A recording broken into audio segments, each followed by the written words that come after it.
silver hair reminiscent of moonlight, cat's gaze, eyes as blue as the sky on a clear day, a painfully familiar character. Not long ago, a lady read a novella called The Beloved Saint. The main villain's name was Liz Agnes. Despite her cold-blooded image, she knew suffering and despair better than anyone else. The character she possessed was named Rachel Agnes. It so happened that she ended up in the body of her favorite heroine's sister. The young lady was very happy, as she understood that very soon she would have the opportunity to see the wonderful Liz with her own eyes. The young lady was very happy because she realized that her dreams were coming true. She was very happy, but a moment later she froze in place. She understood that the main character was the illegitimate daughter of a duke who had been a commoner all her childhood. But Rachel, her paternal sister, suddenly came into an inheritance and then died. Afterwards, the girl was accepted into a noble family, where she was bullied. As time went on, the young lady's soul became darker and darker, turning the little girl into a real monster. Now everyone could ask themselves why she liked the villain so much more than the main heroine.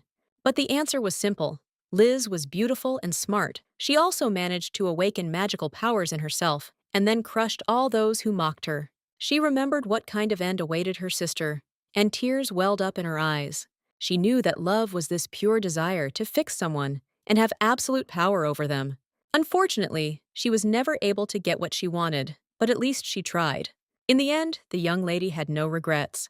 She sighed heavily, because she understood that if only she knew how to love, her ending could have been completely different. She knew that her sister had not chosen this life. Now she understood perfectly well that she could die of her own free will, no matter what. The young lady sighed heavily, as she knew perfectly well that her ending could have been completely different. She knew her sister claimed to have no regrets, but the thought of a different outcome proved otherwise. She knew it would have been much better if she had been able to show her sister a different ending. Her true goal was to live in peace with her sister until she became a white-haired old woman. For a moment she froze and wondered why in her fantasies she had only outlived herself. Some time later, her thoughts were interrupted by the arrival of a maid. The maid greeted her mistress with a grin and said that she had brought her favorite wine. Rachel was glad that she knew all the characters. Thanks to her memories from her past life, she knew what awaited her. The head maid did everything to ensure that her mistress drank this drink. She knew that the head maid had served the family for many years, and she was able to finally drive Rachel crazy little by little, brainwashing her. Taking advantage of the Duchess's mental clouding, she obtained power of attorney and began to rule the territories as she pleased. Rachel lost her parents in an accident, after which she was awarded the title of Duchess. It was not surprising that the maid took advantage of this situation. Unfortunately, the maid's plan was successful. Rachel sighed heavily and said that she had a headache from the alcohol, and it would only make it worse. Looking at the maid, she said that the beta took the alcohol back. The maid was surprised because she did not expect such a thing. The maid looked at the young lady intently and said that she would do everything, but she also said that there was simply no better cure for a headache than sleep. She smiled and said that she would return to the lady after she had rested. Rachel understood perfectly well that the maid wanted to put her to bed, and at that time, she would imagine herself as the mistress of the duchy. The Duchess told the maid not to be so importunate. The maid backed away and said that it was her fault, and in that case, she would prepare a bath for her. At this point, the young Duchess is 20 years old, and she has been drinking heavily for 6 months, neglecting her duties. She knew that first, she had to get rid of the head maid who had attacked her sister as soon as she entered the mansion. She sighed heavily, because she knew that this was simply ridiculous. She was taking a luxurious bath in a duchy that was going to hell. She sighed heavily, as she knew the water was simply wonderful. The maid came slowly to the Duchess and wished her a pleasant bath. Trembling with fear, she said that she thought she could make it better.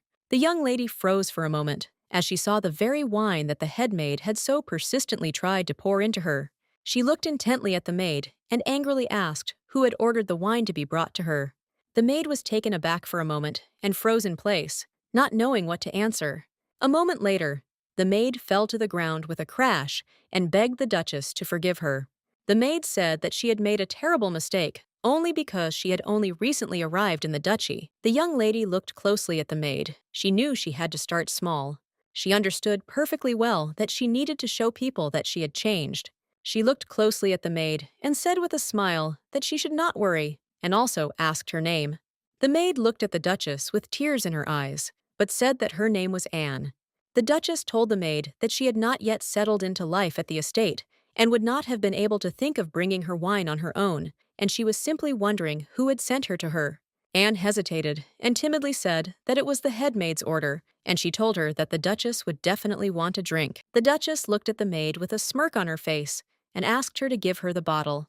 The Duchess looked closely at the maid and said that she could tell the head maid that she liked everything. The maid bowed submissively. The young lady thought for a moment, wondering why the maid was constantly trying to get her to drink this particular wine. She looked closely at the bottle, and a moment later, she became furious as she realized what had happened. She knew her mind was a little foggy, and she smelled of hops, but otherwise everything was fine. A moment later, the Duchess heard some noise. She sighed heavily, as the morning had only just begun, and there was already some kind of commotion. A moment later, the atmosphere in the room became very tense. She looked at everyone present in surprise, as she did not understand why they were looking at each other. The man looked intently at the Duchess and said that today she would have to listen to him. Ksenia looked at him intently and asked if she understood correctly that he was Marcus. He looked at her intently and said he was amazed that she still remembered his name. She understood perfectly well that she was incredibly lucky, since she was going to look for him, but he came to her himself. She knew that he had previously been the late Duke's assistant, and later he became Liz's right hand. The Duchess glanced at him sideways and said with a smile that they could go inside and talk in peace. She understood perfectly well that he was the only one who knew where her sister was now, since it was he who transferred her to the family. She knew that it was he who wanted to make her sister the new Duchess. Marcus looked at her intently and said that it had been 6 months since he last saw her sober. The Duchess froze for a moment, as he had hit her where it hurt most. She knew she couldn't argue with his words, and Rachel had been drowning her sorrows in wine every day lately. She knew she should be ashamed, but she didn't feel any negative consequences from her lifestyle. She wondered if this was her superpower. She was wary and thought that most likely she was some kind of magician.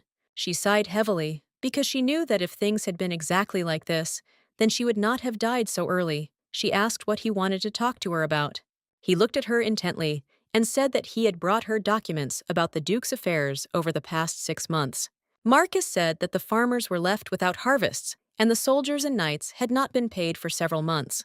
He said that the constantly increasing taxes are forcing residents to leave the duchy, and that the number of victims of wild animals near the borders is also increasing. He sighed heavily and said that many had been sharpening their blades for a long time, waiting for the right moment to organize an uprising. She sighed heavily, as she had assumed that things were not going well in the duchy, but she had not thought that things were this bad. The Duchess was puzzled and did not understand how they had come to this. Marcus asked if she had forgotten how she had handed over her powers to the head maid. He looked closely at the Duchess and said that it was the head maid who had examined all the papers. Marcus said that, in fact, the duchy was not run by a duchess, but by some maid. The lady sighed heavily, as she understood that this was a nightmare. The Duchess told Marcus that she needed to get rid of the head maid's minions first. Marcus asked her in surprise if she was serious. She took out a bottle of wine and said that she had one request. He looked at her in surprise and told her to explain. The Duchess looked closely at the bottle and said that it was this one that the head maid had given her, and she wanted him to find out what the wine was made of. She looked at Marcus intently and said that they would admit it, but something had definitely been added to the drink. Marcus was furious. He didn't understand who one had to be to commit such a mean act. The captain kept shouting and complaining. He didn't understand why they all didn't listen to him. The Duchess could not believe that she was hearing such things from a man who could become a heartless schemer in the near future. She understood perfectly well that if he had not changed so drastically, he would not have been able to protect her little sister. Marcus looked intently at the Duchess and said that he would certainly do everything. He bowed and said he would return as soon as he had the details sorted out. She knew he was not being completely faithful to her. She knew he was loyal only to his homeland and the dead Duke, but she was glad that one day he would begin to help her sister. The young lady knew that for this reason she could count on him. She knew that he would not let her down. The Duchess understood perfectly well that she had to do everything to ensure a happy future for her beloved sister. Rupert looked at the captain and asked when he would pay the wages of those who had not yet received them. Dale Waver sipped his wine and looked at the knight with disdain, as he was getting back to his old ways. The captain told the knight to tell everyone else that they had to wait a little longer. He asked angrily how much longer they had to endure. Rupert angrily asked if they should just tighten their belts and continue working for free. The captain looked at his subordinate with fury and asked if he had forgotten who he was talking to. Rupert knew the captain's brains were soaked in alcohol. He couldn't understand how his family had gotten to this point. The captain slapped his knight across the face with fury, leaving Rupert frozen in shock. Rupert sighed heavily and told the captain to stop immediately. The captain looked at the knight with fury and asked what would happen if he did not want to do this. Rupert understood that he had to endure. The knights looked intently at the commander and said that they did not intend to tolerate this, and they were leaving. Dale was in shock. He didn't expect them to leave. The captain looked at them with fury and shouted that they must stop. The captain shouted that if they didn't stop, they would be in trouble. The Duchess looked at them and asked what the captain would do then. Rupert was taken aback and beamed. Looking at the Duchess, he was surprised. She looked closely at the captain and said that he could be heard from outside. Rachel looked at the captain with a smirk and asked what he was going to do.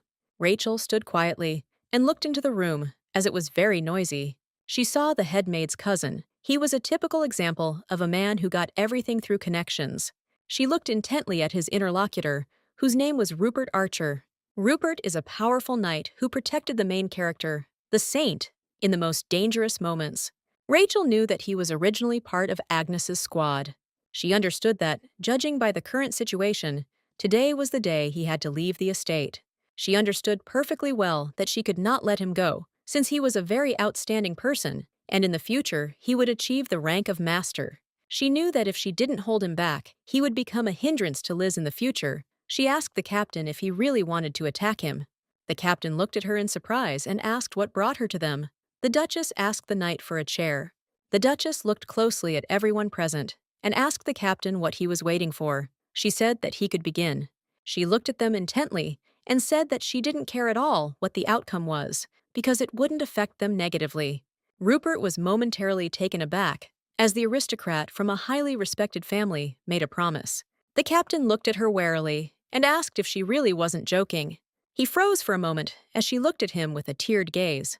He was taken aback because he knew that his sister was stuffing the Duchess with medicine, but for some reason he felt uneasy. Rupert looked at the captain intently and said that he did not want to stain his sword by fighting the captain, and so he would use a wooden one. The captain was furious. He insulted his subordinate. The captain rushed at the knight in fury and shouted that he would make him regret everything. The young knight, in turn, masterfully blocked his captain's blows. The knight captain was taken aback. He did not expect this. The young lady, in turn, watched their duel intently. She looked at the knight intently and said that this was simply terrible. Rupert had made his move. He understood that he wouldn't even be surprised if she went back on her words. She looked intently at the knight and said that from now on, he would be the commander of the knightly squad. The young man froze in shock. She looked at him intently and said with a smile that he should now send all the parasites behind bars. She smiled and said that he should do it immediately. The young man beamed with happiness. He looked closely at the Duchess. As he realized that she had changed, he did not know what exactly had happened. The young man was shocked and understood that the time they had all been waiting for had already come. He smiled and said that the order would be carried out. The head maid sat in the office and thought. She knew that no one suspected that the Duchess was under the influence of a special substance. She knew that everyone thought the Duchess was mired in sadness and emptiness after the loss of her parents, but in reality, it was all thanks to the medicine. She sighed and thought, as she didn't like what was happening in the morning at all, because after waking up, the Duchess started looking for alcohol. She knew that addiction is a disease that cannot be overcome by desire and will alone. She looked at the maid and asked if the Duchess had said anything. Anne said with a smile that the Duchess had said she liked everything. The head maid told the handmaid with a smile that if she followed all her orders, her life would become much easier. Trembling with fear, the maid agreed. The head maid looked at her intently, as she did not understand why she was unhappy. She understood that the new maid had not yet realized how things were going on in the estate. She knew that there was nothing to worry about, since it would soon dawn on her. The maid burst into the office and shouted to the head maid that the Duchess had met with the Baron. The head maid was in shock, as the Baron was always putting a spoke in her wheel. She knew that the Duchess would not agree to meet with him. The maid was furious. She asked Anne if she had given the wine to the Duchess. Anne tremblingly said that she had given everything.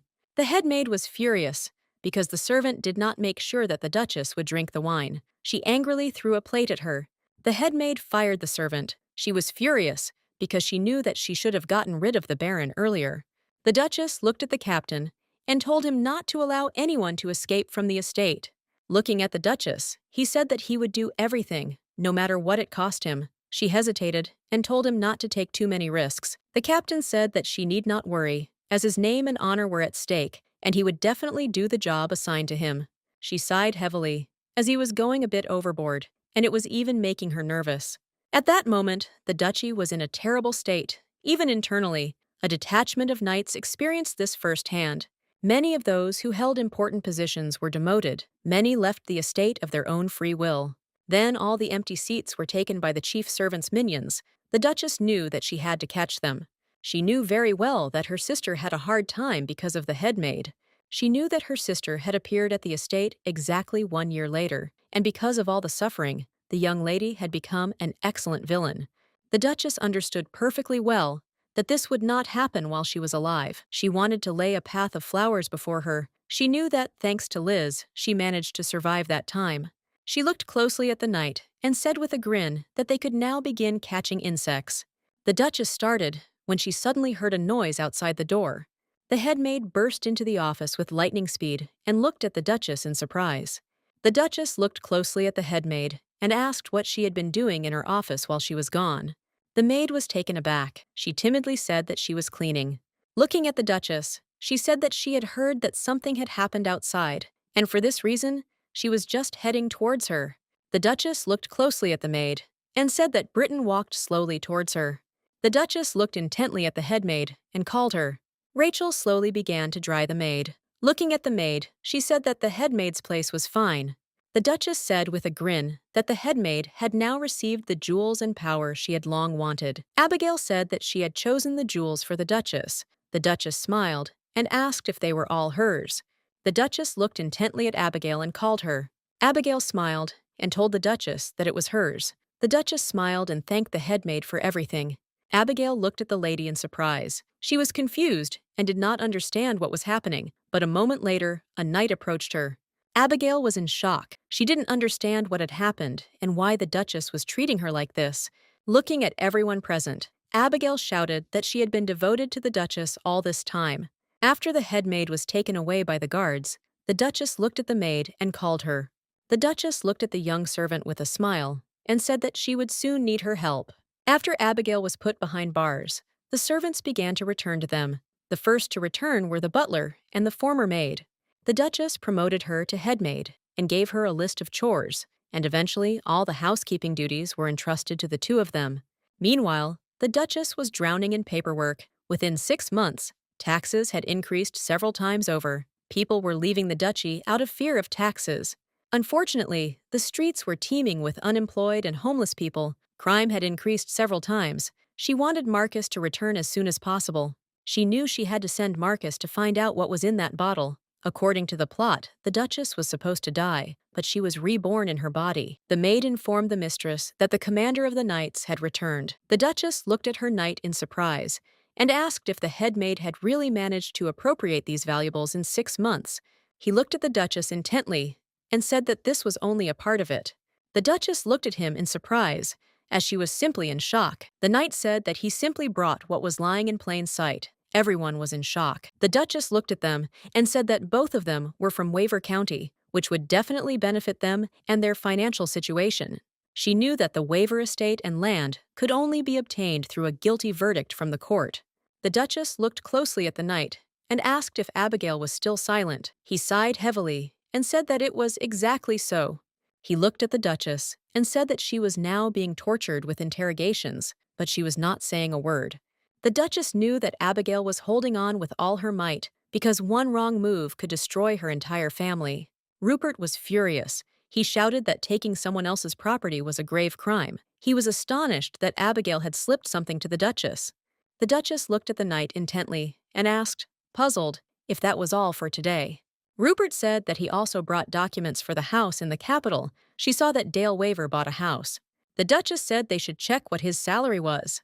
She looked closely at the knight as she saw that he was quiet and calm, like a bear.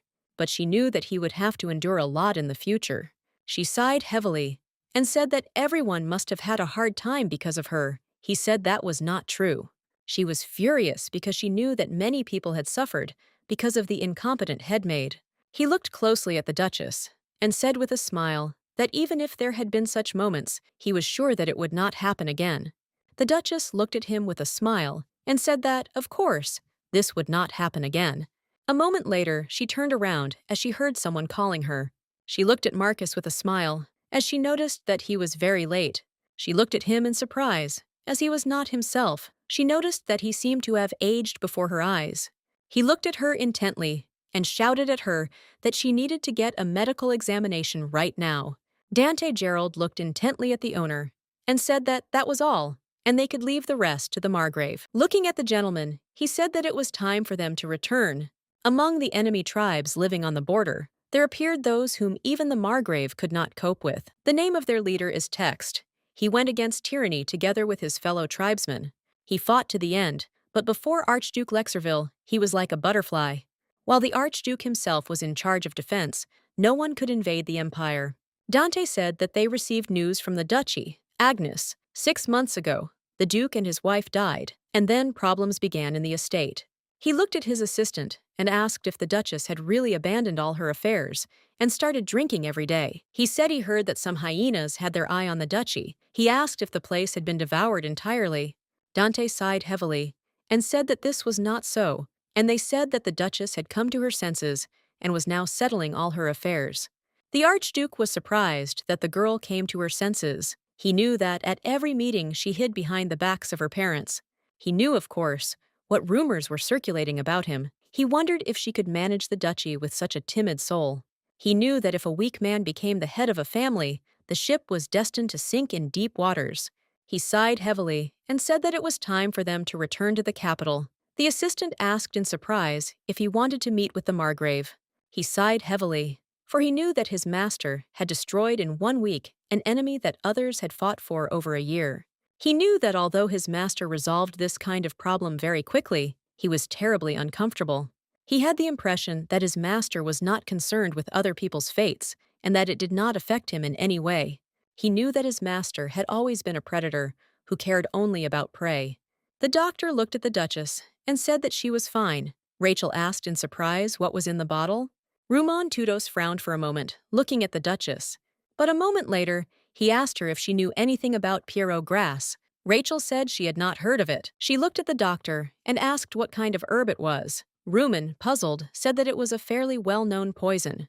Looking at the Duchess, he said that poison kills the soul, bringing it into such a state that it cannot be reborn again. Rachel was in shock as she was given such poison to drink. Unfortunately, even experienced doctors and priests could not identify the symptoms of poisoning, because the onset of its action was similar to alcohol addiction. But there was only one difference. If you use it for more than 6 months, then a person will not be able to connect words into complete sentences. The doctor said that this poison was banned by the imperial family, and if he had not encountered similar cases before, he would not have understood anything. She understood that if the ban came from the imperial family, then this herb could not be bought anywhere. The Duchess understood perfectly well that she needed to find out as soon as possible where Abigail had managed to get this herb. She asked the doctor how it was that she was healthy, despite taking poison for more than 6 months. He said he knew that a person could remain sane after consuming the poison only under 2 conditions. She looked at the doctor intently and asked what he was talking about. The doctor said that the person must be a saint who has received a blessing from God. He looked at her intently and said that the man must also be a magician with exceptional abilities. She knew that magic could not be awakened by simple training. It appeared only in a select few. The young lady understood perfectly well that there were different elements that a magician could control. She was puzzled and did not know where such strength came from in her. She did not feel anything in her body. The doctor looked intently at the Duchess, but said nothing. He knew that this poison was killing the soul. He looked closely at the Duchess and wondered if he, or anyone else, had managed to influence her character. The Duchess looked at the doctor and called him. He sighed heavily and said that little was known about this herb, and that it was imperative to monitor its condition. She looked at the doctor intently and thanked him with a smile for coming back. He sighed heavily and asked for forgiveness for not having fulfilled their duties to the end. She knew that despite the fact that he had dedicated more than half of his life to her family, he had been thrown out of the estate without any explanation. She knew the duchy was like a second home to him, and she wondered how much he hated the duchy and missed it at the same time. She said with a smile that he was probably very tired from the journey. She said that she would call him if she needed him, but for now he could rest. He bowed and said that if she felt anything was wrong, she should contact him immediately. A moment later, a maid entered the room. The Duchess looked at her in surprise and asked what had happened. She looked at the lady with a smile and said that from everything that had come to her, she had chosen the most important. The Duchess froze for a moment as she saw a letter from the imperial family. Dale looked at his sister and said that all of this happened because of her. She looked at him, puzzled, and said that he came himself and agreed to all the conditions. The knights were furious. They did not understand what their guilt was and why they had to sit in prison. Abigail knew that the Duchess would not execute them because she was from a noble family. She knew that when the trial began, they would have to present concrete evidence, but almost no one knew about the drug. She knew that she would simply insist that she was innocent. She did not understand why the Duchess was okay, since she had been slipping poison to her for a long time. The knight looked at Abigail and told her to go out as the Duchess ordered. Abigail smiled and said that the Duchess seemed to believe in her loyalty. The knight sighed heavily, for he knew that they were mistaken. He knew full well that Abigail would not see the light of day for a long time. After all, her ladyship gave the order to solve the problem in a place where even a rat could not penetrate. Marcus shouted to the Duchess that Theo von Lexville was a completely crazy person. She froze in shock, not knowing what to answer. She knew his family had been firebenders for generations. She knew that magic was not hereditary. His entire family had somehow awakened the power of fire within themselves.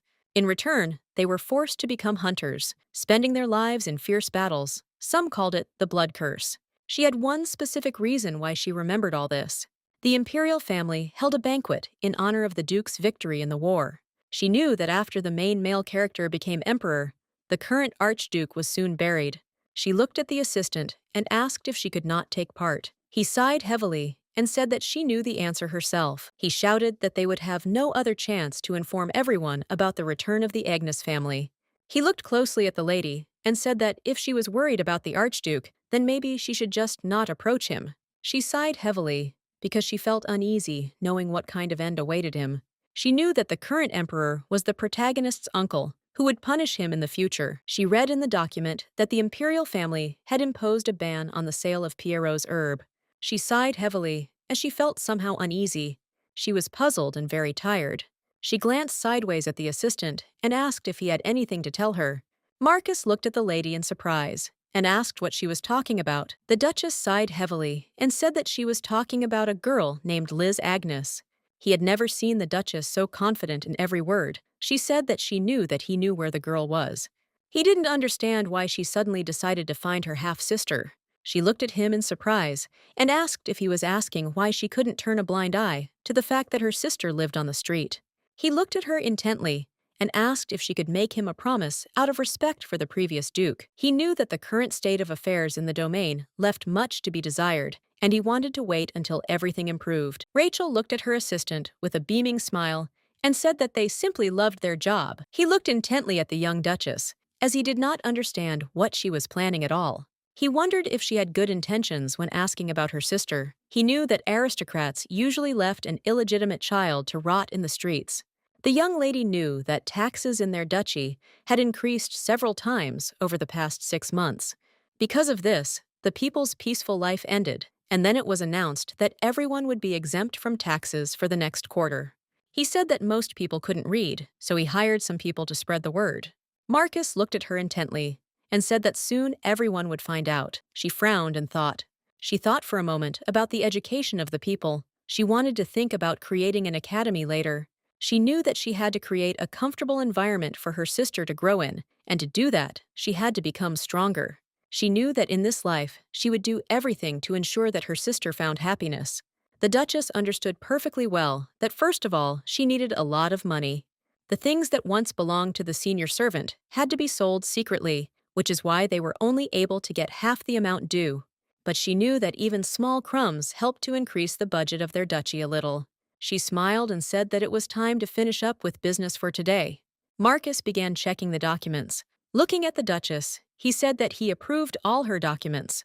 She was very happy that he approved her documents, which she had been working on all day. She smiled and said that in honor of this, she should go for a walk. He asked in surprise where she was going. The Duchess said that she personally had to check the condition of her property. Marcus said that it was too early to inspect the territory. She looked at her assistant intently and pitifully. He sighed heavily, because he knew that he simply shouldn't give in to her charm. She looked at him with a pitiful look. He sighed heavily and agreed with her, because he knew that this would be her experience.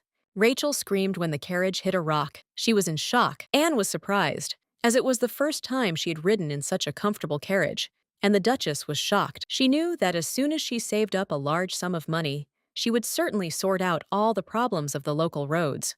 Now she pretended to be a middle-class aristocrat. The Duchess decided to visit the market on the territory of the duchy. She knew that it was an excellent place to learn about the economic situation. She froze for a moment as she smelled a sour smell that was reaching her. She noticed unsightly products.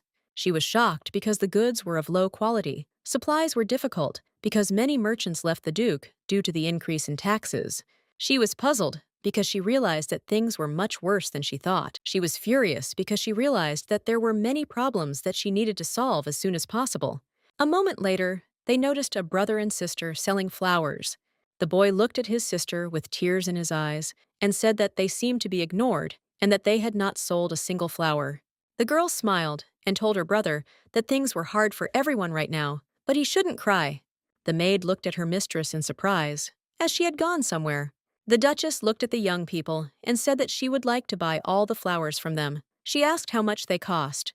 The girl said that this basket would cost 5 silver coins, but since she was taking everything, she would give her a discount. Looking at the Duchess, she said that she would give her the whole basket for 3 gold pieces. The Duchess looked at her with a smile. The girl froze in shock as she saw a whole wallet stuffed with coins. The Duchess said with a smile that the flowers were wonderful and worth the money. The boy looked at the Duchess in surprise. He called his sister. Looking at his sister, he said that the angel girl bought all her flowers. The Duchess took notice of them because their relationship seemed very warm to her. She looked at her subordinates and said with a smile that she would like to give them flowers. They were surprised, as it was the first time they had received such flowers from her. The Duchess asked the knight if he really didn't have a ladylove. He said, puzzled, that he didn't even have time to train. The maid smiled and said that she didn't need anyone either, because she was busy with her work. The Duchess froze for a moment, as she realized that they had no privacy because of her. She knew that as soon as the situation improved, she would send them on vacation. A moment later, they were taken aback as they heard someone scream loudly. The man was furious. He did not understand what the Duchess was doing. He said that under the previous Duke, there had been nothing like this. She heard them talking about taxes in the neighborhood. They wanted to give up and leave. The maid was surprised, looked at them and said that the Duchess had issued a decree exempting everyone from paying taxes. The man looked at her in surprise. He was furious and said that the newly elected tax collectors were going from house to house and taking away their last money. The Duchess was shocked. A moment later, they turned around as they heard someone screaming frantically. The man shouted at the girl that if she earned money, she should pay them. The girl begged them to stop. The boy, with tears in his eyes, shouted at them not to touch his sister. The Duchess froze in shock. She was confused and did not know what was happening. The Duchess said she didn't elect people to such positions. Rupert said that was exactly it. She was surprised and didn't understand what was going on. She came closer to them and told them to stop immediately. The knight looked at her in surprise. He said that she seemed to be from a wealthy family and asked her not to get underfoot while others were working. She sighed heavily as she realized that the social order was unstable. She was puzzled, as she could not even think of such a thing. The Duchess understood that it was entirely her fault. The girl looked intently at the young people. She understood that it was very dangerous now. She could not allow others to suffer because of her. She looked at her brother intently and told him to run away immediately. He looked at her in surprise with tears in his eyes, as he did not want to let her go. A moment later, the girl screamed and rushed towards the man who was extorting money from her. The Duchess froze in place in surprise. She had not expected such a thing. The girl shouted to the young lady that men were dangerous and she had to save herself quickly. The maid watched everything that was happening with tears in her eyes. Rupert was furious. She knew that when the moment of danger comes, the true nature of a person comes out. She called her knight. The young man looked at the young lady with a grin and asked if she had completely lost her fear. The commander of the knights looked at the young man with fury. The Duchess told her knight not to kill them. She sighed heavily and said that she did not want to see such a terrible sight. He said with fury that he would do everything. A moment later, he attacked the young man and disarmed him. The commander of the knights was very agile in his actions. With the speed of lightning, he found himself behind the back of the money extorter. The Duchess looked at the girl with a smile and asked if she was okay. The young man shouted and said that they were alike, that they were not afraid of the Duchess. He said that she would not leave it like that. The Duchess, with a grin, told him not to make her laugh. Anne, with lightning speed, shouted for everyone to be quiet and quickly pay their respects to the Duchess. The Duchess smiled, knowing that, despite her age, Anne was playing her part admirably. The young people looked at the Duchess in surprise. They were shocked and did not expect such a thing. The Duchess smiled and asked her commander of the knights how they could punish the young men. Rupert looked at them with fury and said that they could execute them immediately. The young people were in shock. They did not expect this and prayed for salvation. The Duchess sighed heavily as she looked at everything that was happening. A moment later, she looked around and shouted that she was exempting everyone from paying the tax. She said that the decree had already been issued. The Duchess turned and looked intently at the young girl. She asked her name. The girl smiled and respectfully introduced herself. Bella thanked the Duchess for helping her. The Duchess, in turn, looked intently at the young girl. A moment later, she asked Bella with a gentle smile if she wanted to come with her. Bella froze in surprise for a moment, as she didn't expect this. The Duchess looked closely at the young lady, for she knew that she would become her sister's personal servant. The next day, after inspecting the territory, the young lady met with her assistant. She looked at him intently and said that, unfortunately, not all people were informed, and the extortionists continue to operate. She sighed heavily and, looking at Marcus, said that the world outside was very dangerous, and he still did not want to tell where her sister was. She sighed heavily because she understood that he still did not believe her. The Duchess sighed heavily and said that they could do it differently. He looked at her in surprise, as if he did not understand what was happening. She smiled and said that she had finished with all the affairs. The Duchess said with a smile that she thought this was enough for the problems in the duchy to be resolved. She looked at her assistant with a predatory gaze and said that now he must keep his promise. The young lady was glowing with happiness, as she knew that she would soon be able to see her beloved sister. Anne looked at the Duchess and carefully covered her with a blanket, and also told the Duchess to get some rest. The Duchess sighed heavily, as she could not sleep at all. Marcus, in turn, thought that it would take her a month to review all the papers. He was surprised that each document was carefully studied. He looked at the Duchess intently, as he knew it commanded respect. Marcus knew that in front of him now stood the man to whom he would henceforth be devoted. The Duchess grew up in turn, very much wanted to meet her sister, and worked hard, sacrificing her precious sleep. The maid looked at the Duchess with a smile and said that she was probably very worried. The Duchess smiled and said that of course it was all true, because she would soon have a family. The maid looked intently at the Duchess, but said nothing. She knew that after the Duchess lost her parents, she was left alone. Anne sighed heavily, as she now realized that the Duchess was very hard. Anne looked at the Duchess in surprise and called her, as she saw that she simply froze in place. For some time, the Duchess stood in front of a small mirror, greeting her sister. She was very nervous. Marcus looked at her intently and asked if he should go into the house first. The Duchess looked at him intently and said that he didn't need to do it at all, and she would do everything herself. She looked intently at Marcus, not noticing anything around her. She froze in shock for a moment as she saw the young girl hit her in mid-air. She froze in shock and surprise as she saw her little sister sitting and crying on her lap. The Duchess was puzzled. She could not utter a word and only gently stroked her sister's head. Man is a very fragile creature. He tries to survive by any means in order to satisfy his desires. The young lady was puzzled and did not understand why everything came so easily to the saint. She knew that she didn't have to get her hands dirty to get everything she wanted.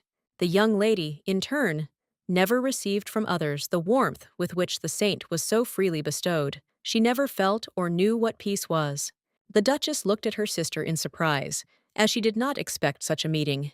A moment later, she greeted her with a smile. The girl didn't answer. She just looked at her pitifully. She looked at the Duchess in surprise, as she saw that she had the same hair. A moment later, she pulled away from her, realizing that she had made a mistake. The Duchess looked at her with a gentle smile and said that it was okay, and if she wanted, she could touch her hair again. The Duchess looked at her with a smile and said that she had the same silver hair as hers. Liz was taken aback, and looking away from the Duchess, said that her hands were dirty. A moment later, they turned their gaze to the side as they heard the woman screaming furiously. She was furious and screaming at the girl not to show up on her doorstep again. The woman looked at the Duchess in surprise and asked who she was. The Duchess looked at the woman in surprise, as she did not understand why she was screaming. She looked at her with fury and said that she was Liz's sister. 8 years ago, when all the flowers in the garden were in bloom, a child was left near the gate. Along with the child was a small note. The woman wrote that she would work hard and send the girl money every month. She asked to take care of the child so that the girl would be healthy. The Duchess walked slowly with her sister to the carriage. The woman looked at them intently. She, of course, suspected that the girl was the illegitimate child of some titled family. The woman looked at them with fury, as she understood that the girl was not simple. She knew that if she tried really hard, she could get a considerable sum of money out of her. The Duchess looked at the woman and said that she would like to thank her for looking after Liz all this time. The woman looked at the Duchess with a smirk. Although she was not very bright, she was sure that this was an indecently rich family. She understood that this was obvious, because she was able to hire knights for herself. The Duchess looked at the woman with cold fury and said that she thought she wouldn't do it. The woman laughed wildly, looking at the Duchess. She looked closely at the Duchess and asked with a smirk if she was really the girl's older sister. The woman said that the girl was just being capricious, and she decided to scold her. The Duchess looked at the woman with fury and told her to shut her mouth immediately. The Duchess asked her assistant if he hadn't told her that he sent money every month for her sister's upkeep. Marcus looked at the Duchess intently and said that this was indeed the case, since after the death of the previous owner, he had been sending funds from his own pocket. He sighed heavily and said that the last couple of months had been very busy. She understood perfectly well that only a few months had passed since her money stopped coming in. She looked closely at her sister, because she understood that the girl had started to suffer pain much earlier. She knew that one look would be enough to understand this. The knight looked intently at the Duchess and said that he was awaiting her order. The Duchess looked at her sister and asked with a soft smile if she would like to go with her. Liz froze for a moment, and looking at Rachel in surprise, asked if she was really her sister. The Duchess smiled and said that it was true, because they were very similar. She looked at the little lady and said that their hair and eyes were the same. Liz froze for a moment, as she felt the warmth that she had dreamed about for so long. The Duchess looked closely at her sister and extended her hand to her with a smile. She wanted to give her all her warmth. She saw a small, fragile girl. She knew that Liz had never felt peace before this moment. Liz looked down and asked her sister if she really wanted to take her away, even if she was weird. The Duchess looked at her with a gentle smile and said that it made no difference to her. She told her sister that if she wanted to stay by her side, she would put up with anything. The young lady froze in surprise for a moment. She had not expected anything like this at all, but she still came closer to her sister and took her hand. The Duchess looked at her sister with a tender smile and said that it was time for them to return home. They walked slowly to the carriage. The Duchess turned around and called her knight. She said that he must immediately sort everything out. The knight, in turn, quietly said that he would sort it out completely. The Duchess looked closely at the young lady. She saw that the girl was very small and thin. She knew that the novel described the young lady as living an ordinary life as a commoner, but she was puzzled because she couldn't call it ordinary. The Duchess was furious. She knew she could not allow her sister to live like this any longer. She knew that at that moment, when she really wanted to give up, it was Liz who took her hand and encouraged her. She knew that her very existence was a miracle. The Duchess was very interested in what kind of life she lived in a world unknown and alien to her. Rachel wondered what her current sister had been through. She looked closely at her new lady and said with a smile that everything would be fine, and now she would definitely be fine. The Duchess looked closely at her sister. She now understood what a feeling of satiety came from just watching another eat. She looked closely at her sister, because she knew that she was just a sweet girl. There are always several types of dishes on the table of aristocrats, depending on what kind of dish it is served in a special dish, and they are all consumed differently. She was glad that she asked to prepare something simple in advance, because her sister does not know about it. The Duchess was very pleased that her sister could enjoy a variety of dishes without any worries. Aristocrats were accustomed to keeping things that they valued: fountain pens, clothes, toys from childhood, and the Duchess herself was among these. Her old clothes fit her little sister perfectly. The Duchess looked at her sister closely and said with a smile that she would soon buy her suitable clothes. A moment later, there was a knock on their door. The Duchess looked closely at Bella and said with a smile that now in front of her was the girl she would serve. The young lady, in turn, looked at the maid in surprise, as she did not expect such a thing. Bella looked closely at her new owner, with a joyful smile on her face. Bella bowed with a smile and introduced herself to the young lady. Liz sighed heavily and said that she was not amiss. The Duchess looked at her sister with a smile and said that she was faithful. She was not used to it yet, but soon everything would be fine. Rachel told her sister that they could go somewhere together. She smiled and told her sister that she would like to give her a gift in honor of her arrival. A moment later, they came out of the room and the young lady stood frozen in surprise as all the servants greeted her, and at the end of the room she saw a large cake. The Duchess looked at her sister intently and thanked her with a smile for agreeing to live with her. Liz was stunned to the spot. She looked intently at her sister and, bursting into tears, asked why she had come for her so late. The Duchess sighed heavily and said timidly that unfortunately she had been very ill. She had no desire to justify herself by citing the real Duchess's crimes, but she knew she had no choice. She sighed heavily and, hugging her sister, said that, unfortunately, she could not come to her earlier, as she was very ill. She knew that this was a lie. After all, the real owner of this body died without ever knowing about her sister's existence. She knew that this was how the story was supposed to happen, but she decided to lie to her sister and say that she was sick. The Duchess looked at her sister with a smile, and a moment later showed her new room. Liz froze for a moment in surprise. The Duchess asked her sister with a smile if she liked the new room. The young lady looked at her sister with admiration and said that she liked everything. Rachel smiled and told her sister that she was very glad that she liked everything. She said that if Liz needed anything, she should definitely tell her about it. She looked at her sister in surprise and froze for a moment. She smiled a soft smile and said that it was the first time she had been told the word thank you. She said with a smile that she had learned what a cake was, and it turned out to be very tasty. Liz said that she had enough of everything now, and she was very happy. The Duchess knew that warm words, beautiful things, delicious food were all new to her. She looked closely at her sister and wondered where she came from, so sweet and affectionate.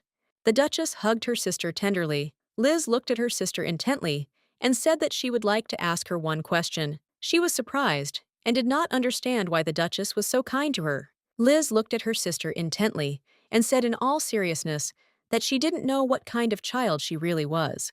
Her real name is Park Ye-on. She was a promising actress, but no matter how brightly a star shines, there comes a time when it fades, and her star faded faster than others. She debuted at an early age and was showered with love by everyone, but due to her constant failures in projects, people began to laugh at her. After she lost all the love of the public that was bestowed upon her, she fell into deep despair, in which she sank. So soon she began to avoid reality. In the vastness of the internet, she met her shining star. Liz said that she pretended to be a polite person. Trying to save face is something only those who are not so eager to achieve what they want can do. She said that it didn't matter to her when it came to what she needed. She didn't disdain anything, and she achieved what she wanted. She said that the girls, that His Majesty should not even see their shadow. The young lady was surprised, as she understood that to some extent Liz had helped her during difficult times. The Duchess looked at her sister intently and said with a smile that she probably wouldn't understand her, but she must know that she was her star. The Duchess understood that her sister was very strong, unlike her, and she always didn't care about other people's opinions and did what she wanted. She knew that life only gains true value when you begin to love. Knowing that all her suffering was in vain, knowing that she was approaching the edge of the abyss and was there, supporting her. Rachel hugged her sister tightly, knowing that all that time alone, only she had saved her. She knew that her sister had become the meaning of her life. She saw in front of her a child who shone brighter than anyone else. She knew that no matter what trials came her way, she would always be there for her. A week had already passed since the young lady's arrival at the estate. Although it seemed that she was still not used to it, she at least began to smile and shine more brightly than at their first meeting. The Duchess was glad, because she knew that her efforts were not in vain. She really wanted to always be close to her sweet sister, but she had to show high society that Rachel was still alive and well, and to do that, she needed to go to the banquet in honor of the Lexville victory. The young lady slowly got into the carriage and sighed heavily. She knew that she had only recently met her sister, and now it was very difficult for her to leave her alone for a long time. She knew she could just show up at the banquet and then go home straight away. She froze for a moment as she heard her sister's voice. She quickly looked out of the carriage. The Duchess froze for a moment in surprise as she saw her sister running towards her. Liz ran as fast as she could towards her sister, but unfortunately, she tripped and fell to the ground with a thud. Liz looked at her sister with a radiant smile and wished her a good journey. The Duchess looked at the young lady with a radiant smile. At the banquet, everyone was whispering and talking about the Duchess, who had fallen into the embrace of wine 6 months ago. Everyone was wondering what she looked like now. Sometime later, everyone was informed that the Duchess had arrived. Everyone present froze in place in surprise. The Duchess, in turn, looked intently at everyone present. The Duchess sighed, for she knew that their faces now looked as if they expected to see a beggar woman. She looked at everyone present with a satisfied smile, because knowing this, she had already gone through all the circles of hell while getting herself in order. The young lady slowly approached the Duchess and said with a grin that they had not seen each other for a long time, calling her lady, but a moment later she was taken aback and said with a grin that she should now address her as her Grace. The Duchess looked closely at the young lady. As she noticed that she was very beautiful, she thought that most likely Caroline Harrisman was standing in front of her now. Family helped actively promote the current emperor when he was crown prince. Thanks to these merits, the titled Marquises Harrismans became dukes. She knew that once the original plots began to come to fruition, they, along with the emperor, would be lost in the depths of history. She knew that she had no need to get close to them, but they would remain in power for a few more years, so she needed to keep in touch. She smiled and asked the young lady how she sang along, and with tears in her eyes, she said that nothing new had happened between them. She sighed heavily and said with tears in her eyes that her father still told her to stop daydreaming about him. The Duchess looked at her in surprise, as she did not understand what she was talking about. All the ladies present looked at her closely and said that she must be having a hard time. The Duchess knew that the story of the socialite's unrequited love was quite well known in high society. She knew that this remained in the memory of the real Rachel, who almost never attended aristocratic events. The young lady looked at her closely and said that they thought such a man was not suitable for a person like her, and most likely her father thought the same. The Duchess knew that the object of the unrequited love of the girl who considered herself the main character was the Archduke himself. Caroline sighed heavily and said that she understood perfectly well that her father cared about her. The Duchess was well aware that the young lady had devoted herself to the man who was the center of all attention at this banquet. Caroline sighed heavily and said with tears in her eyes that she could not so easily renounce her feelings for the young man. The Duchess sighed heavily, looking at the young lady, but did not answer. She was well aware that Caroline was almost always trying to attract everyone's attention with her sadness. The Duchess was a little surprised, as she understood that this manipulation on the part of the young lady had worked. All the men who were present at the banquet wanted to know how to console her. The girls, in turn, felt sorry for the young lady and tried to understand her situation. The Duchess, in turn, sighed heavily and looked intently at the young lady. She knew that the young lady was avoiding other people's judgments and trying to play on two fronts.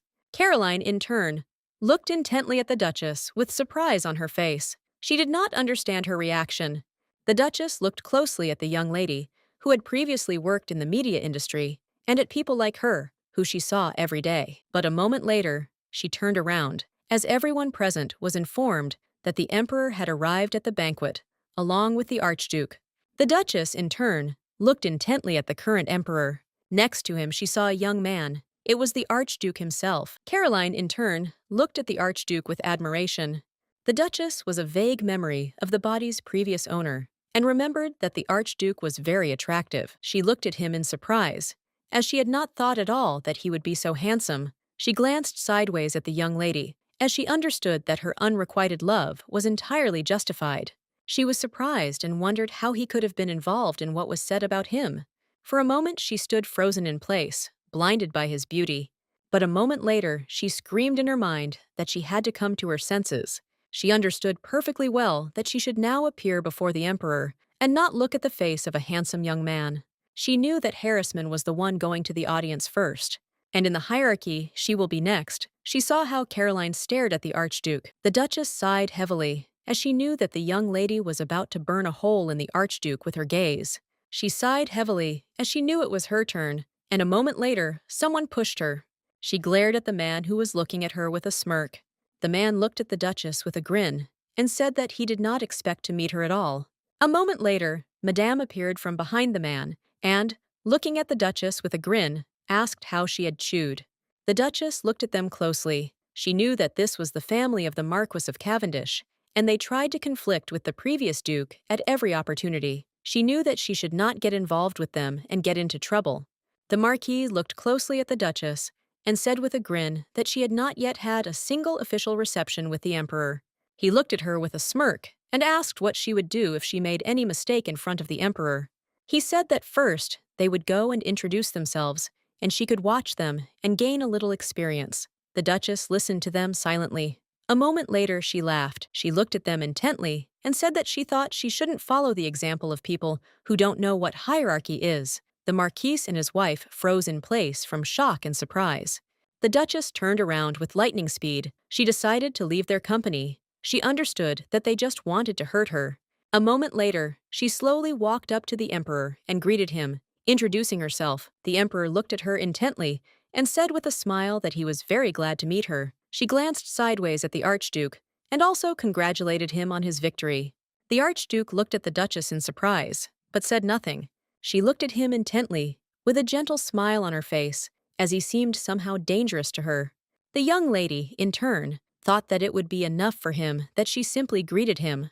The Emperor looked at her closely and asked how she was feeling, because he had heard that she had taken the loss of her parents hard. She smiled and apologized for making him worry. The Duchess said that from now on, she would take responsibility for her affairs and promised to do her duty. She said that he need not worry about such things. He looked at her in surprise for a moment, and then said that since she said so, he had nothing to worry about. The Duchess looked at the Emperor in surprise, wondering if he had just looked her over from head to toe. She knew that now before her was the Emperor, who had imprisoned his little nephew and taken the throne. She also saw the Archduke, who was going crazy from the smell of blood. She sighed heavily, because she didn't want to get involved with them at all. She wanted to go home as soon as possible. But a moment later, she was taken aback as she realized that someone had pushed her. She remembered that her assistant had told her that she must remember one thing, that she must not touch the Archduke at all. She looked at him in surprise and asked what would happen if she disobeyed. He did not answer her. The young lady was taken aback and trembling with fear, asking the assistant what would happen. He looked at her and said that she would either be left without an arm or without a head. A moment later, she fell into the Archduke's arms. The young lady froze in shock. The banquet hall was in commotion as the Archduke used his power on the Marquis. The young lady sighed heavily. She was immersed in her thoughts. She was very sad, as she already missed her sister. She understood perfectly well that the most important thing was that all her limbs were intact. She looked intently at the Archduke and asked for forgiveness. He looked at her in bewilderment, but did not answer. She understood that the Archduke had not killed everyone left and right, since she had survived, but she saw how the Marquis and his wife looked at her with a smirk and contempt. The Archduke looked at the Marquis with fury and asked how he dared to use him for his dirty deeds. With lightning speed, he used his magic on the Marquis. The Marquis was in shock. He cried out in pain. His hand was burned by terrible magic. The Duchess, in turn, watched everything that was happening with her mouth open. She was in shock. She sighed heavily as she realized that the rumors were not lying after all. The Archduke looked intently at the Duchess. A moment later, the Archduke told his knight that they were turning back. She looked after him with bewilderment because she did not understand why he looked at her like that. Liz sighed heavily because as soon as she woke up, she became afraid that her dream could become reality again. but she was also afraid that reality could be just a dream, but still she was in a warm, cozy room, which was warmed by the sun's rays in the morning. She covered herself with a soft and warm blanket. She sat in silence, and only here could she be alone with herself. She liked the fact that something had appeared in her life that had not been there before. She wanted this place to be her home forever. A moment later, she heard her maid's voice and hurried to the door. She slowly opened the door and froze in place. Bella looked intently at the maids and said that she did not care what they would say about her, but they should apologize for the words spoken to the young lady. The maid looked at Bella with a smirk and said that the girl was just an illegitimate child and she would not apologize to her. Bella looked at them with fury and said that they were crossing all boundaries. The maid looked at Bella with a smirk and said that if the Duchess really valued her sister, she would not have hired someone like her because she didn't really know how to do anything. As she was leaving, the maid told Bella to know her place and that she shouldn't get too cocky. Bella, in turn, looked at them with fury but didn't answer. A moment later, the young lady came out of the room and looked intently at the maid. Bella was taken aback, as she did not expect to see the young lady so early. Liz looked closely at her personal maid with a smile on her face. Bella backed away, and looking at her mistress, asked if she had really heard everything. A moment later, the maid apologized to her mistress. She sighed heavily and said that because she was not good enough, the young lady was having a hard time. The young lady, in turn, quickly threw herself into the maid's arms. Liz looked intently at her maid and said with a smile that she was very glad that there was a person like Bella next to her. Bella looked at the young lady with tears in her eyes and called her. Liz looked at the maid with a smile and asked if she was okay. Bella looked at her mistress in surprise, but a moment later, she said with a smile that everything was fine with her, of course, because much worse had happened to her. She looked closely at the lady and asked with a smile how she felt. The young lady smiled and said that she was fine because she had been through worse. They looked at each other smiling for a while. Bella looked at the mistress and said that they could come into the room and she would make her bed. The young lady smiled and said that she had already made the bed. Bella was surprised, since this was not the mistress's job at all. With the speed of lightning, Bella entered the young mistress's room. Liz, in turn, looked furiously after the maids. Anne looked at her hostess with tears in her eyes. She was simply shocked by her news. The Duchess, in turn, sighed heavily and wondered if she was really alive. Unfortunately, she had side effects from yesterday's banquet. She remembered how he looked at the Marquis with fury. She remembered what words he spoke to him. She realized that he had guessed that, with his help, the Marks were trying to throw her into the dirt. She saw that the Archduke was so emotionless, so she decided that he did not understand anything. She knew that the Marquis' family got what they deserved, but she was surprised and did not understand how he could do such a thing in front of the Emperor. The maid looked closely at her mistress and said with a smile that she had finished everything. The young lady was shocked. She couldn't understand how he could harm another person without feeling guilty about it. She knew she had better stay away from him. The maid looked closely at her mistress as she saw that she was depressed. Anne looked at her mistress with a joyful smile and said that since they were in the capital, she could buy herself something. The Duchess looked at the maid in surprise. The maid smiled and said that she could buy some gift for the young miss. Anne said that the young lady would definitely be happy with the gift. Some time later, the Duchess was already walking with a gift for her sister. She slowly gave the gift to her sister, the maid. Sighing heavily, the Duchess said that she wanted to buy everything that was sold in the store. The young lady looked at the Duchess with a radiant smile and said that she never thought she would be able to meet her in such a place. The Duchess looked at the young lady in surprise, as she noticed that there were many people behind her. She wondered if they were all her admirers. She sighed heavily as she understood that the lady really loved everyone's attention. The lady smiled and said that she wanted to go to many places, as she had not seen her friends for a long time, so it was a pity to arrive in the capital and immediately leave. The Duchess looked closely at the young lady as she was sucking the energy out of her with her conversation. The lady looked at the Duchess intently and said with a grin that their meeting was fateful. She smiled and asked the Duchess if she would like to join them. She smiled and said that they wanted to have a small banquet at the Harrisman estate. She looked at the Duchess with a smirk and said that she would be glad if she were present at their celebration.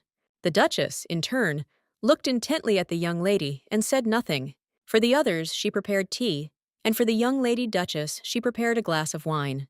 Caroline looked at the Duchess with a smirk and said that she thought the Duchess liked it here, so she put the wine down. She asked with a smirk if something was wrong.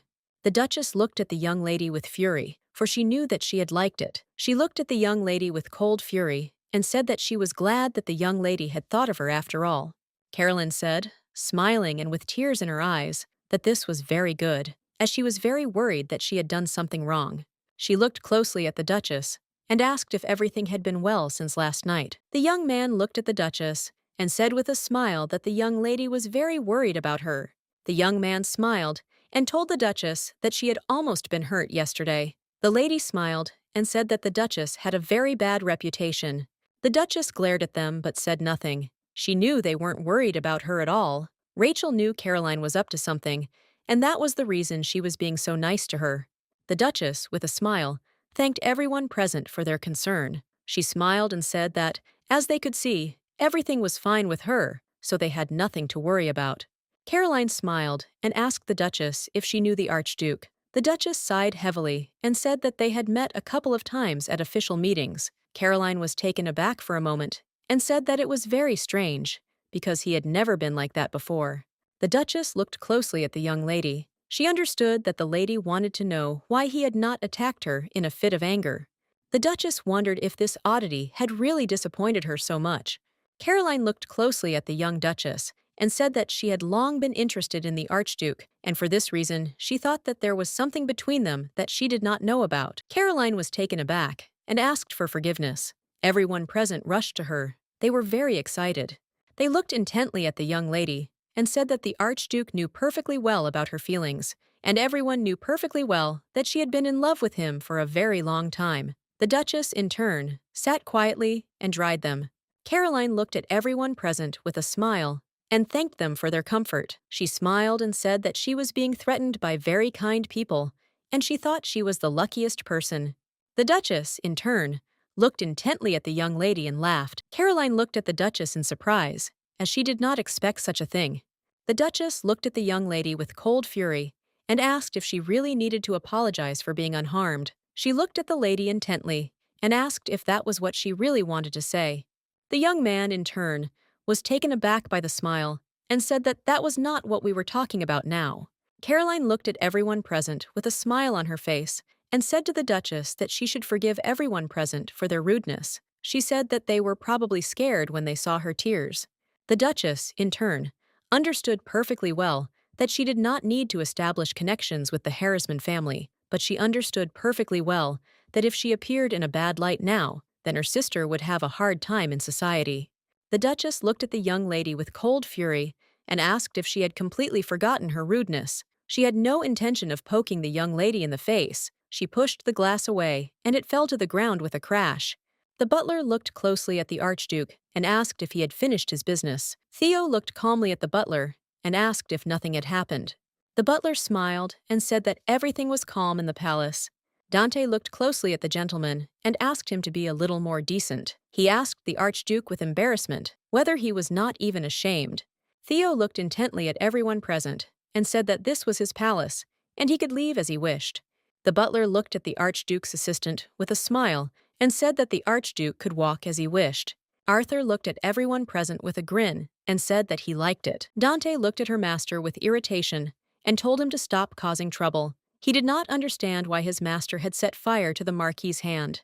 Theo looked closely at his assistant and said that he did not start this conflict, and the Marquis wanted to use it to his advantage, sighed heavily, and said that it seemed like he had several lives, and he should be more careful. Dante was furious. He shouted that the further they went, the worse the rumors about Theo became. Arthur smiled and said he thought everything was fine.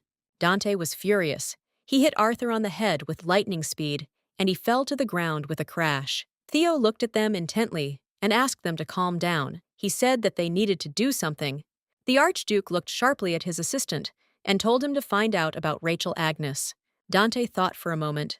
As he heard that the young lady was the one who suffered, he wondered if his master had a grudge against the young lady. Dante sighed, as he understood that it looked like one of the duchies would soon disappear from the face of the earth. He looked closely at his master and said that he would immediately take care of this issue. Theo, in turn, sighed heavily and thought about the young lady. He was sure that when he touched her, the curse had responded. A curse that consumed his family, that crippled him from the inside and made him thirst for blood. He was surprised, because when he touched the young lady, it seemed to him that what the curse required had finally appeared. The Archduke looked at his son closely and told him to watch him closely. He was enveloped in his own power and curse. Smiling, he told his son that he would soon follow in his father's footsteps. He said that it would definitely be like that, because the curse of their family was immortal. He shouted to his son that this was his future. The boy was scared. The Duke shouted to his son that death was already waiting for him. He said that there was no point in running away from fate. Sighing heavily, he told his son that he too would disappear into the flames of a curse.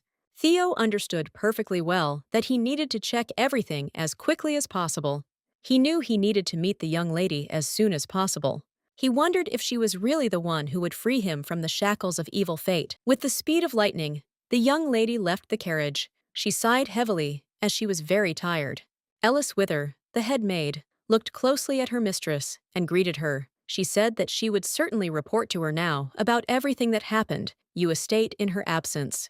Ellis said they organized a reliable food supply route, conducted numerous interviews to select staff, and placed them throughout the estate. She looked intently at the lady and said that the butler would tell her separately about the contents of the mansion. The Duchess looked at the head maid and asked where her sister was. The maid hesitated and said that there was some problem, and it concerned the new maid that the Duchess had brought to the estate. The head maid sighed heavily and said that the maid was being bullied by the other maids. Looking at the Duchess, she asked what she would do about it. The Duchess sighed heavily and said that they would observe first. The head maid was surprised. She had not expected such a thing at all. The Duchess sighed heavily and, looking at the maid, said that more than one obstacle would await her sister ahead. She said that many maids could do their jobs perfectly, but from Bella, she expected more than just a job well done. The Duchess, in turn, understood perfectly well that her sister's future would depend on her growth. She understood perfectly well that no matter how hard she tried to protect her sister from trouble, there would come a time when she simply would not have time to do it. For this reason, Bella should become her sister's confidant for such cases. The Duchess looked closely at her sister. She knew that she was doing everything only for her good. She did everything for her comfort. The Duchess looked at her sister with a smile and asked for forgiveness for waking her up at such a late hour. Rachel wanted only happiness and peace for her sister. Liz smiled and asked her sister to sleep with her. The Duchess did not refuse her. She wanted her carefree days to last forever. The Marquise was taken aback and looked at her ledges in surprise. She was very frightened. The Marquise looked at her husband and said that they had received news from their father. He told her that they had been putting up with the antics of the Agnes family for a long time. She looked at her husband and said with a smirk that it was time to put them in their place, considering that a convenient opportunity had presented itself. She looked at her husband and said with a smirk that she would make sure that nasty girl couldn't sleep from fear. She was ready to do anything to avenge her husband, who suffered at the hands of the Archduke. Marcus looked at the Duchess intently and said that for some reason Greywood had refused to meet. The Duchess was in shock. Her mood had already been bad since the morning. She knew that she needed to think about something pleasant. She remembered how her sister looked when she woke up. She thought it was very cute. She remembered how her sister was so sweetly happy about the toy she was given. Thinking of her sister, she laughed. Marcus looked at her in surprise, as he did not understand her reaction. She sighed heavily and told him that they needed to try to find another organization of traders, even if it was small. She said that it was very important for the restoration of their territory. Many merchants left the territory, causing most people to lose their jobs, and a shortage of goods arose due to supply problems, causing prices to skyrocket. She intended to solve this problem by inviting merchants to their territory to discuss terms in advance. She knew that the largest guild, which she had placed great hopes on, had suddenly decided to cancel the meeting. The reason for this was their mistrust of her family. She looked closely at her assistant and told him to find out why they suddenly changed their mind. Marcus sighed heavily and said that they would do everything immediately. He looked at her intently and, breathing heavily, said that it would be very bad if they started having problems at the early stages. She smiled and said that there was always a way out, and if Plan A didn't work, they would move on to Plan B. She knew that if she were a tyrant like the Archduke, she would not be doing this now. Everyone would bow their heads before her sister anyway. A moment later, she looked away as she noticed a letter. She knew that there were 4 duchies in the empire. The Duchess knew which sign suited them: Leo, Agnes, Deer, Nose, Snake, Harrisman, Falcon, Lexville. She knew that the most important thing was that the Nose Duchy had the best smelting technology. In their family, there are twins born with one soul split in two due to the hatred of God. In this world, they spoke of them exactly like this. Such children were born to Duke Nose. In order to protect their family, they did not declare themselves for 7 whole years. This invitation to the banquet was sent to them to tell the world that they had awakened from their sleep. She knows that she is not a tyrant like the Archduke, but she understood that she must do everything in her power. She understood perfectly well that she needed to attend this event as soon as possible and stop the tragedy that could happen. She knew that when the twins came out into the world, their family would lose one of them. Dante looked at his master intently and said that he had already collected reliable information about the Duchy of Agnes. He looked at the gentleman and said that although the current situation had improved, some problems still remained, and their weak point was trade. They had negotiated with the guild, but the attempt was unsuccessful. He sighed heavily and said that this was all that was known for today. Dante said that the Duchess has little choice now. He looked at the gentleman intently and said that if his predictions were correct, the last person she would turn to for help would be the Archduke. He smiled and told the gentleman that he could take advantage of this opportunity and deal with her, as it would not be difficult. The Archduke looked at his assistant in surprise. Theo Iscosa looked at his assistant and asked what he was talking about. He didn't understand who should deal with whom. Dante looked at his master with a beaming smile and said that, of course, he had to deal with the Duchess. The Duke looked at his young assistant with bewilderment, and a moment later told him not to try to think and make decisions for him. Dante looked at the gentleman in surprise, as he did not understand the purpose of all these questions about the Duchess. He wondered if the gentleman really planned to destroy this duchy. The maid looked at Bella with fury and pushed her, shouting that it was because of Bella that the senior maid shouted at her. Bella looked at the maid in surprise and asked what she had to do with it. The maid shouted to Belly that she had been told to wash everything. Bella looked at her in surprise and said that it was not her responsibility. She gave it, said what she thought, and thus did her a favor by putting the things in the laundry room. The maid was furious. She pounced on Bella with lightning speed and shouted that it seemed that she started to turn up her nose just because the Duchess brought her. She shouted at Bella that if she wanted a normal life, she should know her place. Bella thought for a moment and wondered why the Duchess had brought her to the estate. She knew perfectly well that she didn't really know anything and didn't know if she could cope. She remembered the Duchess telling her that there were many people around who did their jobs well. The Duchess, with a gentle smile, told Belly that it was not at all easy to find people as kind and brave as she. She remembered how the Duchess said that she had a little sister, and she was very important to her, and for this reason she would leave all the care of her sister to Bella. In turn, Bella looked at the maid with fury and pushed her away from her with the speed of lightning. The maid was furious. She came closer to Bella and raised her hand to her. Bella understood perfectly well that if she showed weakness, the Duchess would lose trust in her. She knew perfectly well that she couldn't be allowed to mock the young miss any longer. She knew that she couldn't just let it happen. She knew that she had to stand up to whatever was in store for her. The young lady, in turn, slowly entered the room and asked in surprise what they were doing there.